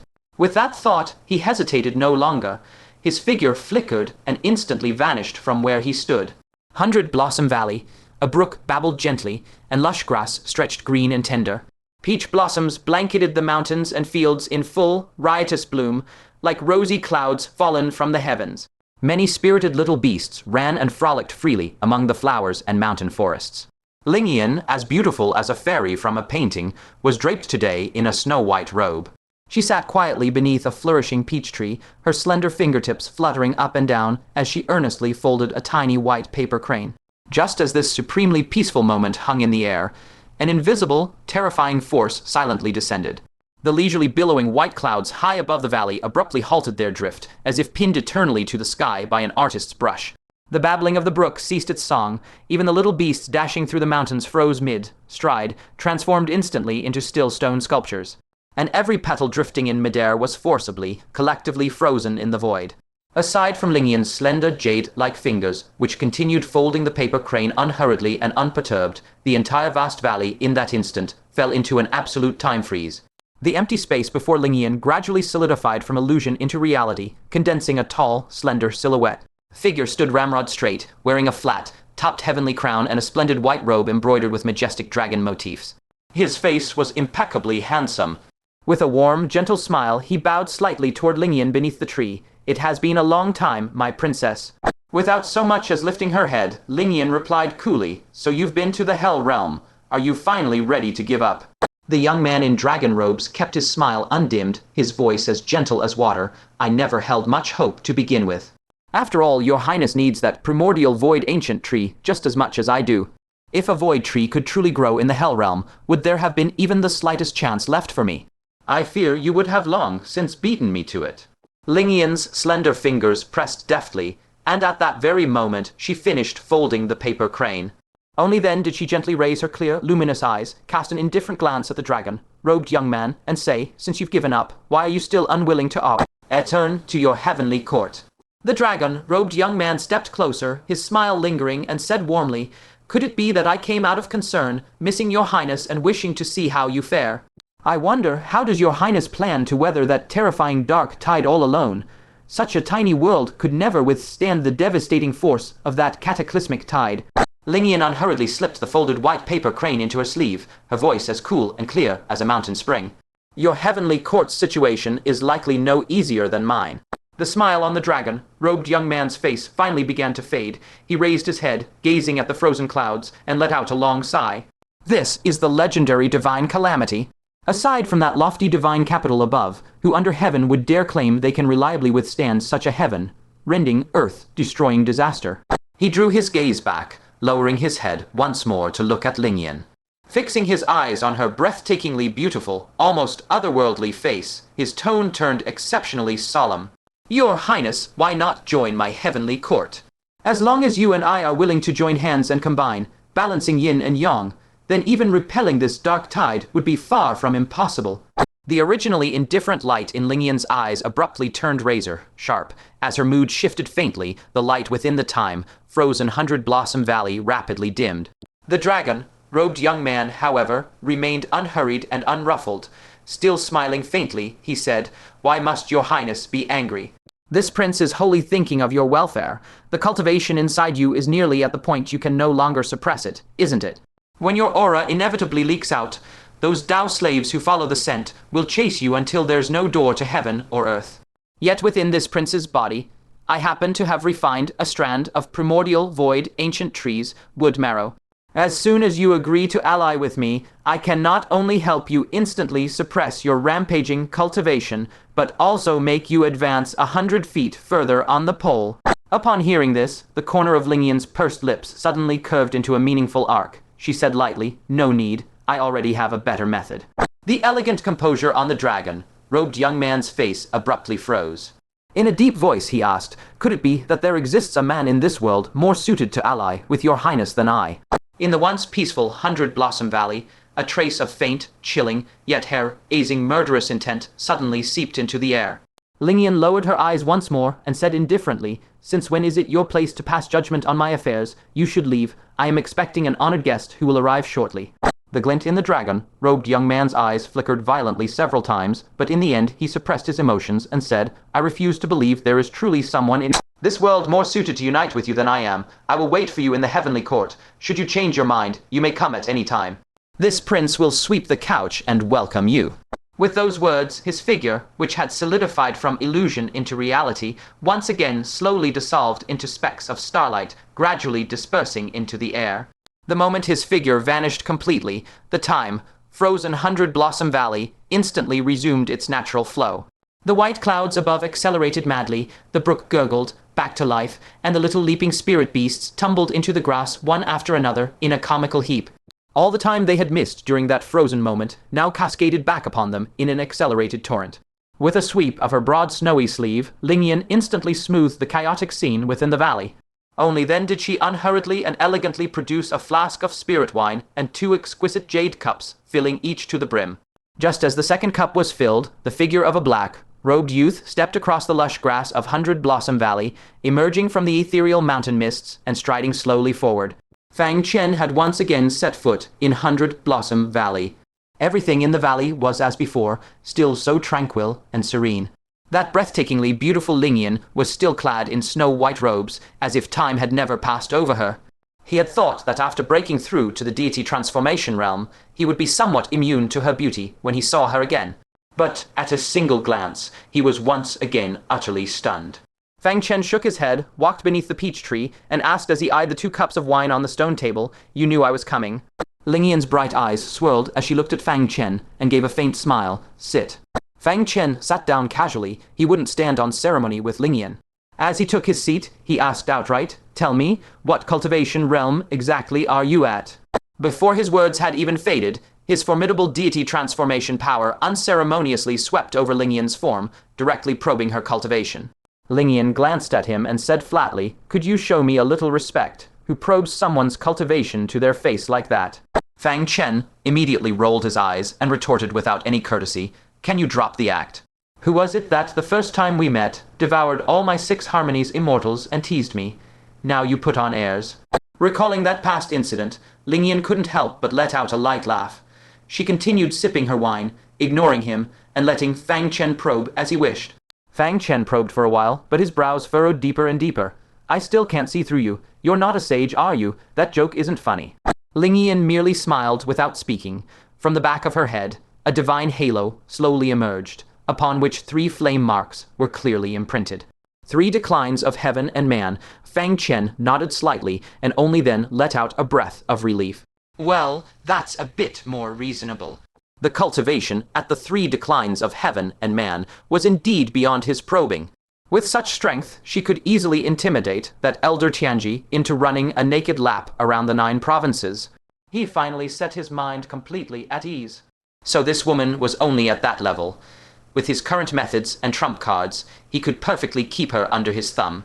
Immediately after, Fang Chen shifted the topic and asked the question that had been puzzling him. With such high cultivation, why did you end up tangled with the demon race back to Hen and even become some kind of priestess for them? Now that I think back, if Priestess Lingyan had truly intended to move against the human race, it would have been a dimensional strike of absolute annihilation. She needed only to raise a finger, and the 9 sects of humankind would have been reduced to ashes in an instant. Lingyan said indifferently, mere boredom, the river of time is too long, one must find an identity and something to occupy oneself. Fang Chen shook his head, speechless.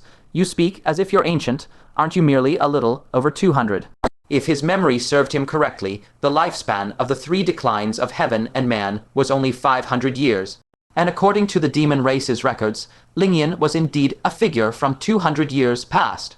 Unraveling this long-standing enigma in his heart, Fang Chen drew a deep breath, his mien growing solemn. He resolved to give Lingyan a reckoning. Fang Chen slowly produced the linked heart divine insect, and said in a deep voice, Your daughter, I have already slain. If you seek vengeance, I await you at any time. As those words left his lips, a faint, piercing ache crept into his heart. All along, she had harbored gratitude toward Fang Chen. The matter of Ling Shu had been resolved thanks to her mediation, and the scar on his nascent soul had also afforded him many advantages. Yet in the end, they had inevitably arrived at a blood feud of unimaginable depths, standing as irreconcilable adversaries. The vengeance for a slain daughter was, after all, a knot that could never be untied. Unexpectedly, Lingyan did not even glance at the linked heart divine insect, but merely said lightly, Slain is slain. If your conscience troubles you, simply stay in the 100 Flowers Valley and keep me company. Huh? Fang Chen's brows shot up sharply. He nearly suspected he had misheard. That was a grievance of monumental proportions, yet Lingyan had brushed it aside with a single offhand sentence. His instincts screamed that something was gravely amiss. His brow furrowed deeply as his gaze slowly fell upon the still, lively linked heart divine insect, and a thought detonated in his mind. What was the function of the linked heart divine insect again? Once one of the divine insects dies, the other will detonate in response, causing the 2 bonded souls to perish in a shared death, correct? Since Yao Yu had her head severed by his own hand, the linked heart divine insect within her soul should have died. Then why was this one before him still alive? Fang Chen's pupils constricted sharply. Fixing Lingyan with an intense stare, he enunciated each word. Yao Yu is not dead, but that cannot be. I killed Yao Yu with my own hands. It is impossible for her to still be alive, unless... The one who died back then was not the real Yao Yu at all. Coupled with Lingyan's casual indifference toward Yao Yu's death just now, his conviction deepened. His eyes blazing with intensity, Fang Chen bore down on Lingyan and demanded, Yao Yu is not dead, is she? The corner of Lingyan's mouth curved into a subtle smile, and she simply uttered 2 words, guess. Then she is alive. Damn, the one I killed back then was a false Yao Yu. But who would deliver a counterfeit Yao Yu to him, aiding him in consummating his Tao will? The answer could be none other than the Lingyan standing before him. To safeguard her true daughter, this woman had actually produced a fake one to deceive him. Both infuriated and amused, Fang Chen slammed his palm onto the table, rattling the wine cups.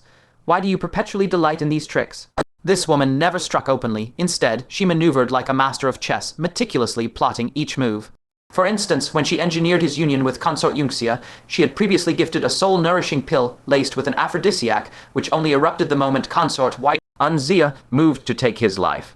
And to leave a scar upon his nascent soul, she had orchestrated Ling Shu's feigned death, plunging him into heart-wrenching agony that culminated in the scar's formation only after he broke through to the nascent soul stage.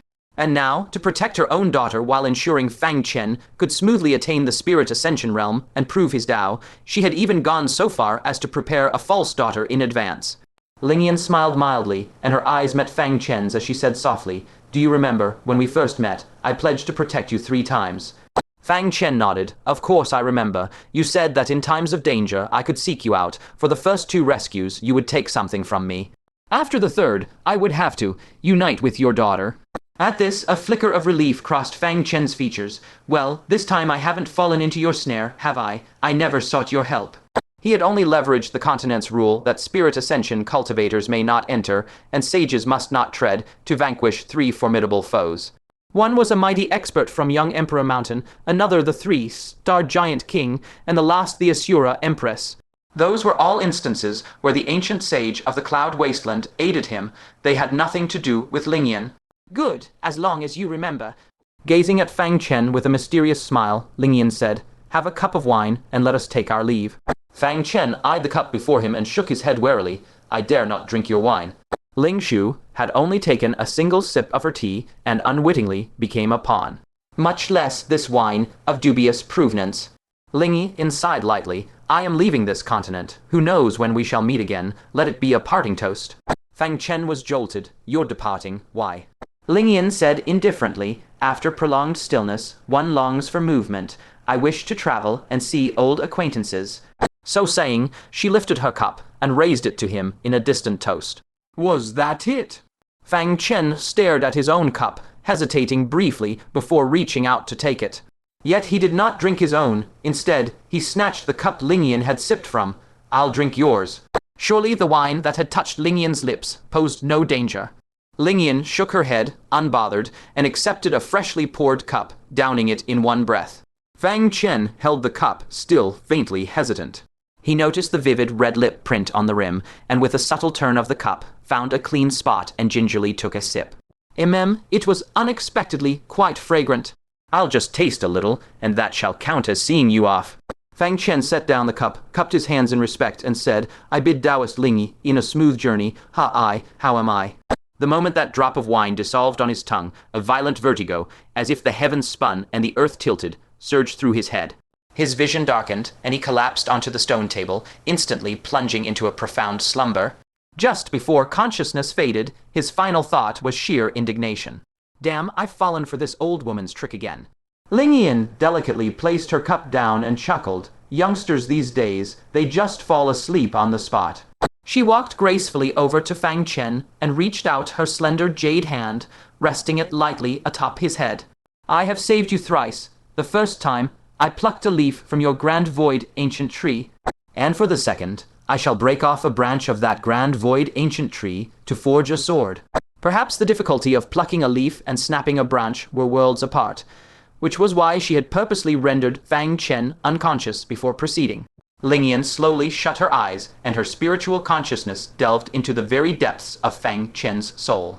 There she beheld a colossal tree that stretched beyond the limits of vision. Who would believe the grand void ancient tree resides within such a seemingly ordinary youth? No, perhaps Fang Chen is not ordinary at all. I am merely unable to perceive his true extraordinary nature. With the grace of a lotus, Lingyan stepped beneath the grand void ancient tree, lifted her jade-like hand, and took hold of a branch, just as she was about to apply force and snap it. A blur, resembling a green vine, lashed out like lightning, striking her wrist. "Hiss!" Stung, Lingyan yanked her hand back, glaring at the crown of the ancient tree, and demanded coldly, "Who?" A hoarse, ancient voice drifted down from the summit of the ancient tree. "Little lass, you took a leaf, and now you covet a branch. Next time, will you be intending to uproot the whole tree?" The eyes that had indifferently surveyed the ages for 10,000 years suddenly constricted. Lingyan gasped, "You are." As if recognizing the old one's identity in an instant, she hastily retreated. That ancient hoarse voice reverberated slowly. "Seeing as you've treated this brat fairly well, this old one shall not make trouble for you today." Had it been anyone else, they would not be allowed to depart so lightly. In that split second, Lingyan's consciousness snapped back into her physical form. As if scalded by a searing brand, she snatched her hand away from Fang Chen's head with lightning swiftness. Instantly, a fiery, piercing agony spread rapidly up her wrist. Lingyan raised her hand to inspect it, and her expression subtly shifted. There, on her wrist as fair as jade, a bizarre vine-like emblem was starkly imprinted. The blow she had sustained deep within her consciousness had now physically manifested upon her flesh. She hastened to wipe away the mark, but the vine emblem remained utterly immovable, as if it had engraved itself into her very flesh. Lingyan's delicate brows furrowed slightly. What in the world is this? While she was utterly baffled, Fang Chen slowly stirred awake. The moment he opened his eyes, he saw Lingyan right before him, and a surge of rage ignited within. This woman had actually laid a trap for him. Fortunately, at the critical moment, the Taixu ancient tree had roused him, preventing Lingyan from succeeding. Fang Chen grabbed for Lingyan's wrist, demanding warily, "Old woman, what exactly are you trying to do to me?" A flash of surprise crossed Lingyan's eyes. She hadn't expected Fang Chen to awaken so quickly. She gently raised a hand, intending to release a soft force to send Fang Chen out of the 100-Blossom Valley. But the moment she acted, she was shocked to realize her body felt like that of a mere mortal, completely hollow, devoid of any power. By the time she realized this, her wrist was already firmly seized by Fang Chen. At the instant their skin touched, Lingyan felt a sudden weakness wash over her. The strength to even stand drained from her legs, and she collapsed limply into Fang Chen's arms. Her pupils constricted sharply, and she hurriedly looked at the vine pattern on her wrist, instantly understanding the mystery behind it. The seal that the mysterious old man had placed on her. The closer she drew to Fang Chen, the more severely her power would drain away. And with direct physical contact, she would even become a puppet, entirely at Fang Chen's mercy. Fang Chen, still seething with anger, was momentarily stunned and asked subconsciously, "You, what's wrong with you?" Feeling the fragrant, soft beauty in his arms, as if she could be crumpled into a ball, he felt as though he had fallen into a dream, struck by a profound sense of unreality. Lingyan, had she truly just collapsed into his arms? He inhaled the unique, subtle fragrance from her hair, felt the soft pressure against his chest, and gazed at her exquisite face so close, brows slightly furrowed, beauty so breathless. Taking it could stop the heart, Fang Chen's own heart couldn't help but race. But the moment he recalled how devious this woman usually was, a jolt ran through him, and he snapped back to alertness. Fang Chen probed warily, "You're not pretending to be weak again, deliberately setting another trap for me, are you?" As he spoke, he tentatively reached out and pinched Lingyan's cheek. The skin under his fingers was incredibly smooth, cool to the touch, and astonishingly thin. A light pinch left a vivid red mark. Discovering that Lingyan was truly motionless and utterly defenseless, Fang Chen couldn't help but be delighted. "It seems you are truly weakened, eh? Could it be that you yourself drank that bewitching wine and got caught in the trap? You, a woman of such deep schemes, actually made such a low-level mistake. Ha ha ha." Lingyan's delicate brows knitted tightly. She managed to force out 2 words from her lips, "Let go." She discovered, with shame and fury, that she couldn't even muster the strength to scold him. Fang Chen pinched her snow-white, icy chin and chuckled. "Still want to be fierce with me? Confess honestly, why did you try to drug me? You never do anything without a purpose. It's never a spur of the moment decision. You must have been planning to make a move against me for a long time." Lingyan tried to break free from Fang Chen's arms, but her body couldn't muster an ounce of strength. She could only lean limply against his chest and weakly say, "You. Let go first, and I'll tell you." Fang Chen narrowed his eyes at her, shaking his head. "Forget it. Your mind is too deep. You might not answer me honestly. Instead, you're very likely to set another trap for me while talking. The safest thing for me is to just stay far away from you." Hearing this, Lingyan secretly breathed a sigh of relief. Unexpectedly, Fang Chen's tone shifted, and he added, "However, the matter of you drugging me cannot just be let go. I must make sure you remember this lesson deeply." This time he had truly suffered a rare and severe setback. If Lingyan had harbored ill intentions at that moment, he would likely already be a corpse by now. Looking back, Fang Chen felt an uncontrollable chill running down his spine. If not for the fact that Lingyan had helped him many times before, he would have drawn his sword and beheaded her for this act alone. Lingyan sensed the malice in his tone, and a foreboding feeling rose in her heart. Weakly, she asked, "You, what are you going to do?" Fang Chen flipped his hand, producing a small, entirely black leather whip, its tail adorned with a few strands of flowery tassels. The item looked utterly unlike a proper weapon. He weighed the whip in his hand, revealing a teasing grin. "I've never used this little leather whip since I got it. Today, I'll use you to break it in. I'm sure after a round of whipping, you'll certainly remember this lesson." A surge of extreme shame and fury flooded Lingyan's beautiful eyes. She struggled with her last remnants of strength. "You dare." A crisp, sharp snap rang out abruptly in the tranquil 100-Blossom Valley. Fang Chen brought the whip down on her pert, raised curves. Lingyan let out a muffled groan. Although the force wasn't very painful, the leather whip seemed to carry an electric current that fiercely pierced into her. And this was only the beginning. A series of crisp whip cracks followed one after another, weaving a rhythmic cadence. Lingyan's body twisted constantly in Fang Chen's arms. Her incomparably beautiful face was etched with boundless humiliation, and a faint, alluring flush rose on her snow-white cheeks. "I'll teach you to drug me. Will you still do it?" Fang Chen struck 9 lashes in succession before his anger was finally vented. He put the whip away and warned solemnly, "Remember these 9 lashes. If you dare drug me again in the future, it will be 99 and 81 lashes. HMPH.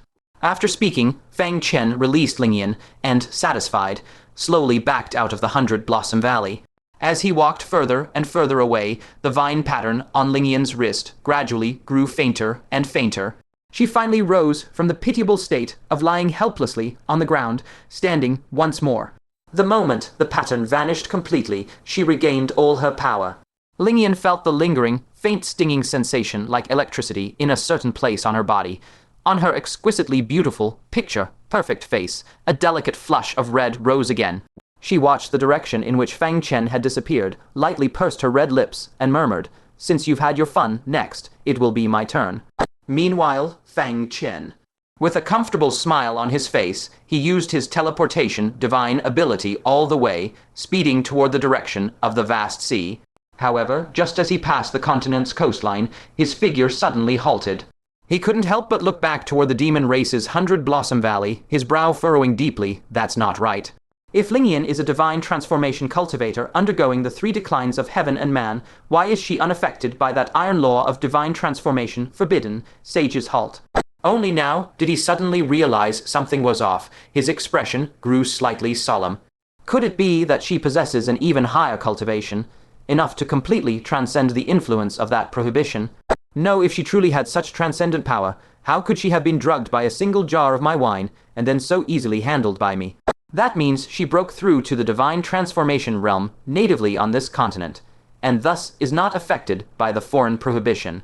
After pondering for a long while without reaching a conclusion, Fang Chen shook his head. "Forget it.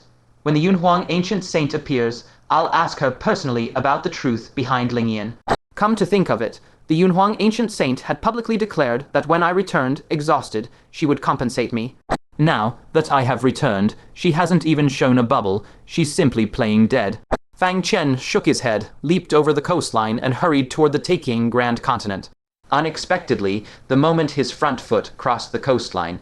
In the next instant, the entire sky overhead suddenly, without any warning, went pitch black. It was an extreme darkness, as if bright daylight had suddenly plunged into deep night. All of a sudden, the blackness was so profound that one could not see their own hand. All scenery ahead vanished completely into nothingness.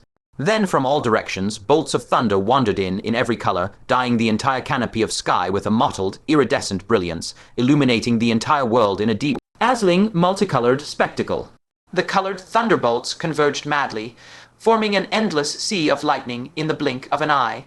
In the depths of that violent thunder sea, a graceful and alluring figure, whose features remained indistinct, flickered in and out of sight. Fang Chen's face lit up with joy, and he exclaimed, "Just as I was speaking of you, Senior Yunhuang, you appeared. This junior was about to report a matter to you." The sky, filling lightning bolts, still converged wildly from all directions. The cloud desolation ancient sage's voice remained ethereal as ever, betraying not a trace of emotion. "Speak." Fang Chen hurriedly reported, "Senior, on this continent there is a woman called Lingyan at the spirit-severing realm. Do you know of her?" The cloud desolation ancient sage responded succinctly, "I know." Fang Chen let out a breath and nodded, so it was with the ancient sage's tacit permission that she remains on the continent. Then there is no issue. But the ancient sage's tone carried a hint of something different. How do you view her?" "Oh." A look of surprise immediately appeared on Fang Chen's face. As far as he could remember, this seemed to be the first time the ancient sage had actively asked him a question, right? Usually, he would chase after her with questions, while the ancient sage would barely deign to answer. He immediately composed himself and answered seriously, "This woman is exceedingly beautiful, a true peerless beauty, unmatched in the world, the likes of which I have never seen in my life." Whether it was an illusion, the speed at which the surrounding lightning gathered toward the center seemed to have slowed somewhat. Fang Chen continued, "Furthermore, she is extremely intelligent. No, the word intelligent alone is insufficient to describe her. It should be said she is profoundly cunning, versed in schemes, a woman who absolutely must not be provoked lightly." As his words fell, The lightning bolts that had been gathering madly in the sky actually all came to a halt, even showing faint signs of dissipating. But who could have known? Fang Chen added a few more sentences. However, she can be foolish at times. Just now, she tried to knock me out, but ended up knocking herself unconscious instead. I took the chance to give her 9 lashes as punishment. I reckon her skin is still aching badly now, ha ha ha. His laughter had barely faded when the lightning from all directions suddenly converged at a speed several times more ferocious than before. The entire thunder sea seemed like boiling magma in an instant, violently churning and roaring. The graceful figure of the Cloud Desolation ancient sage nodded her chin slightly and asked calmly, "What color do you like?" "Huh."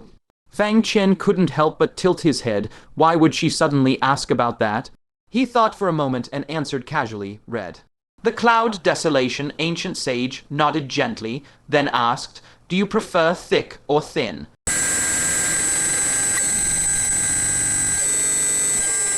What kind of strange question is this? Fang Chen was full of confusion, but still answered honestly, "Thick, I suppose."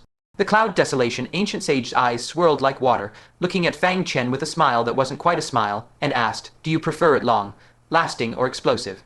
A strange expression immediately appeared on Fang Chen's face. He muttered inwardly, "Why does this question sound so off?" He coughed dryly, suppressing the oddity in his heart, and answered naturally, "Longer, lasting would be better."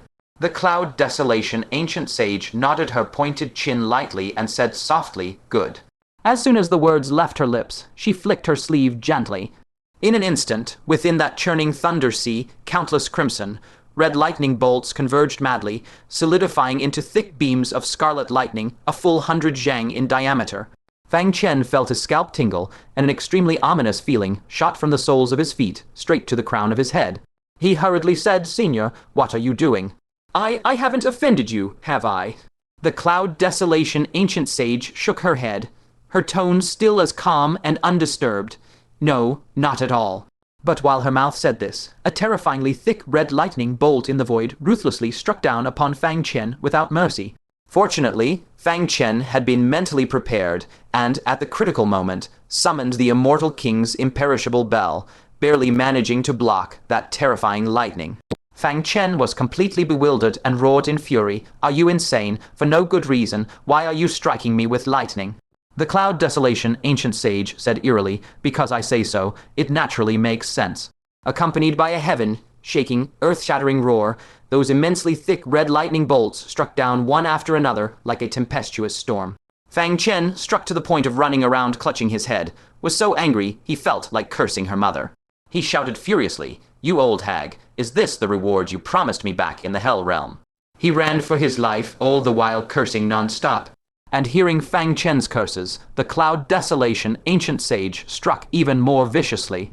Thus, above the boundless Kang Sea, an incredibly bizarre scene unfolded, a boiling sea of red lightning chasing a large bell and relentlessly striking it. Just at that moment, 9 towering figures materialized from nothingness and arrived together. These 9 individuals were none other than the 9 Grand Libationers of the Central Plains. The ever-smiling Grand Libationer sensed Fang Chen's aura and burst into hearty laughter. "Ha ha ha, didn't I say so? This brat's aura has appeared again. Truly great fortune and a tough life, he won't die."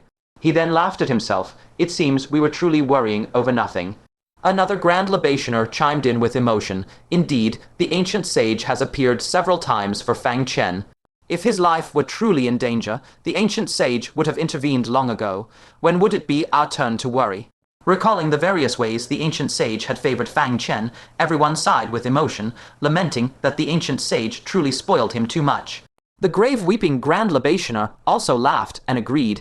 "Now that he's returned from a brush with death, I believe the ancient sage will certainly reward him generously."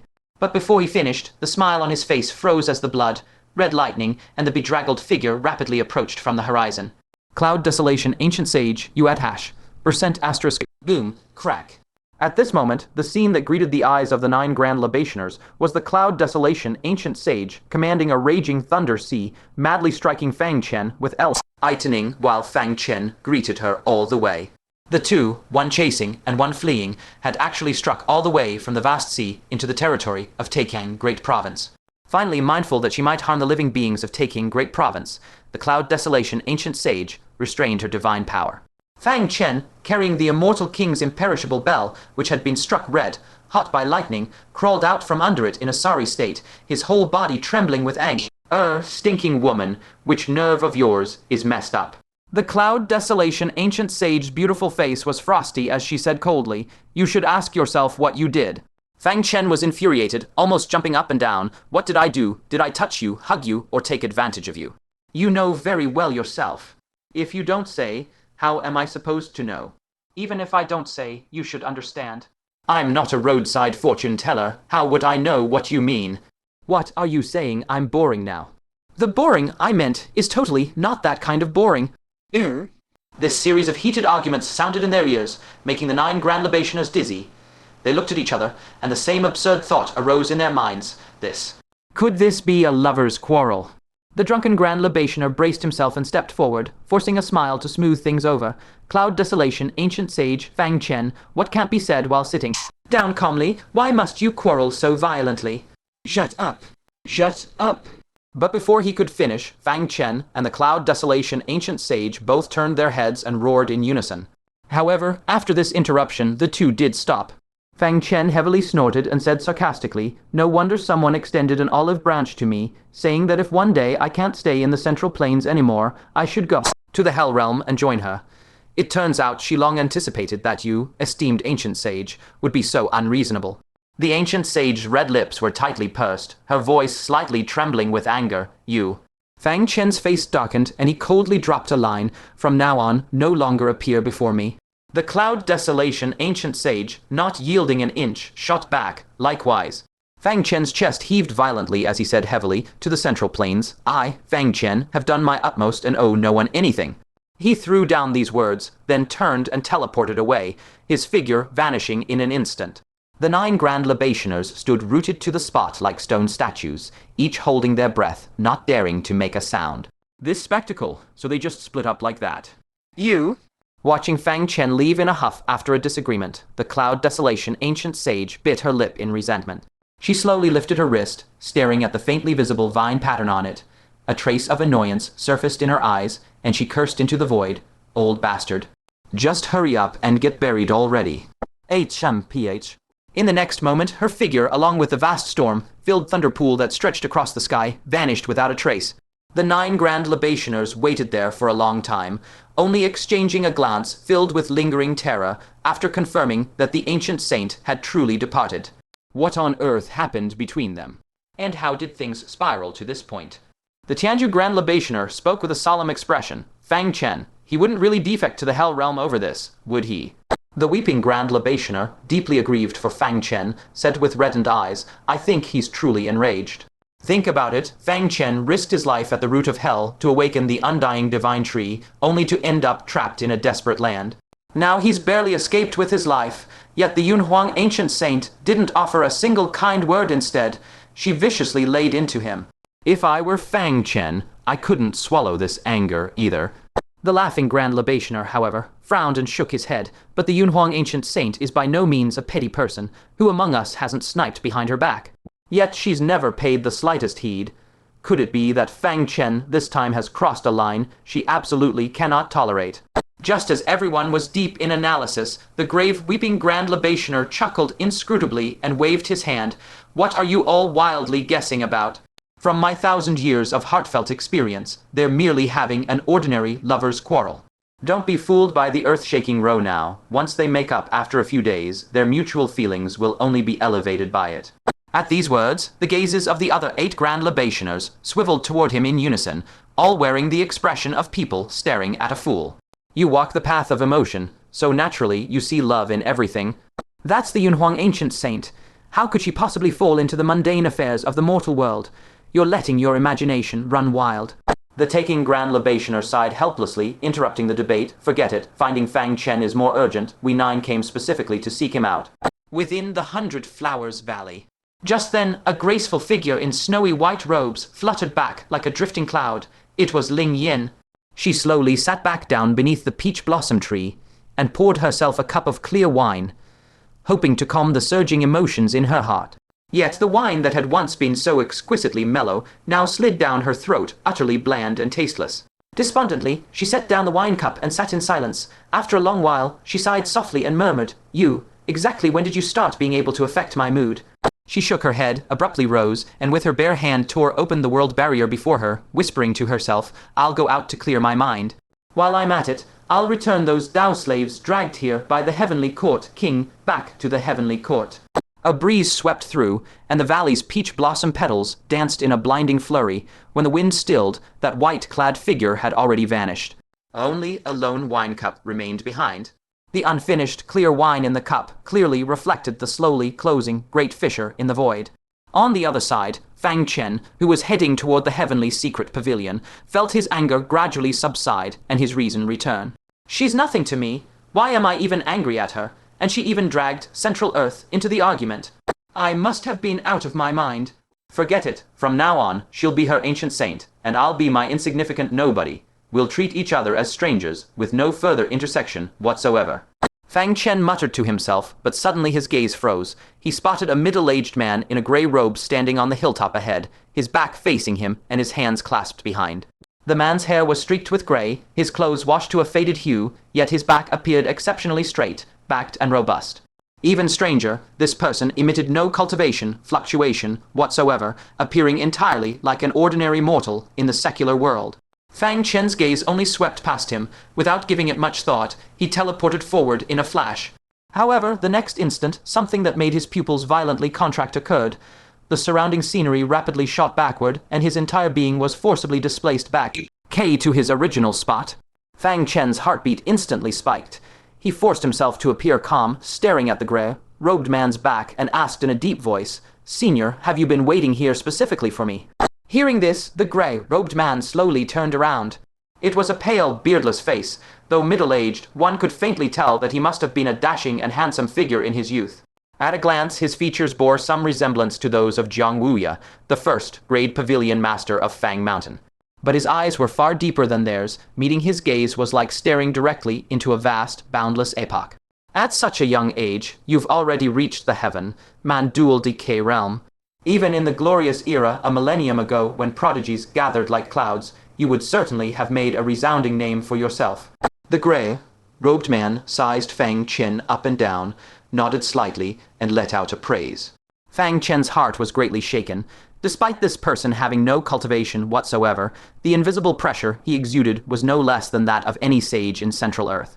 It was also thanks to his special privilege barrier of no need to salute sages, no need to bow to saints, that the pressure of facing him directly wasn't even more visceral.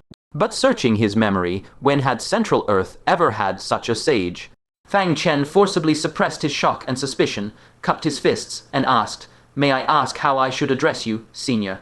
A faint smile surfaced on the gray-robed man's face, and he replied evenly, "You likely do not know me." He paused, then dropped a bombshell. "But my son, the young emperor, you should have met." "What?" Fang Chen's pupils violently constricted, and his heart surged with towering waves. The person before him was actually the young emperor's father.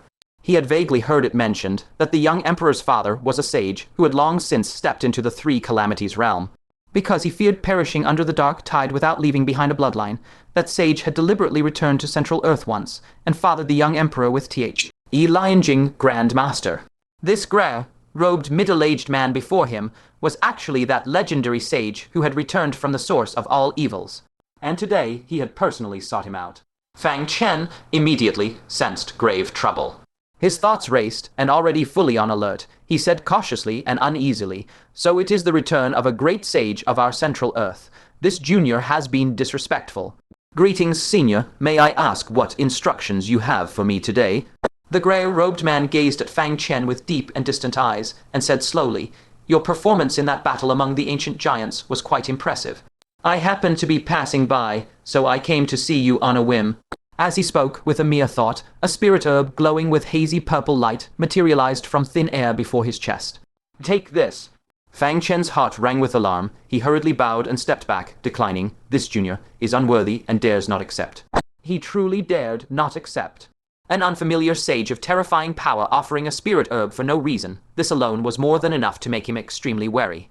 Not to mention, this was the biological father of the young emperor. What made him even more uneasy was that the other party had clearly been waiting here specifically for him.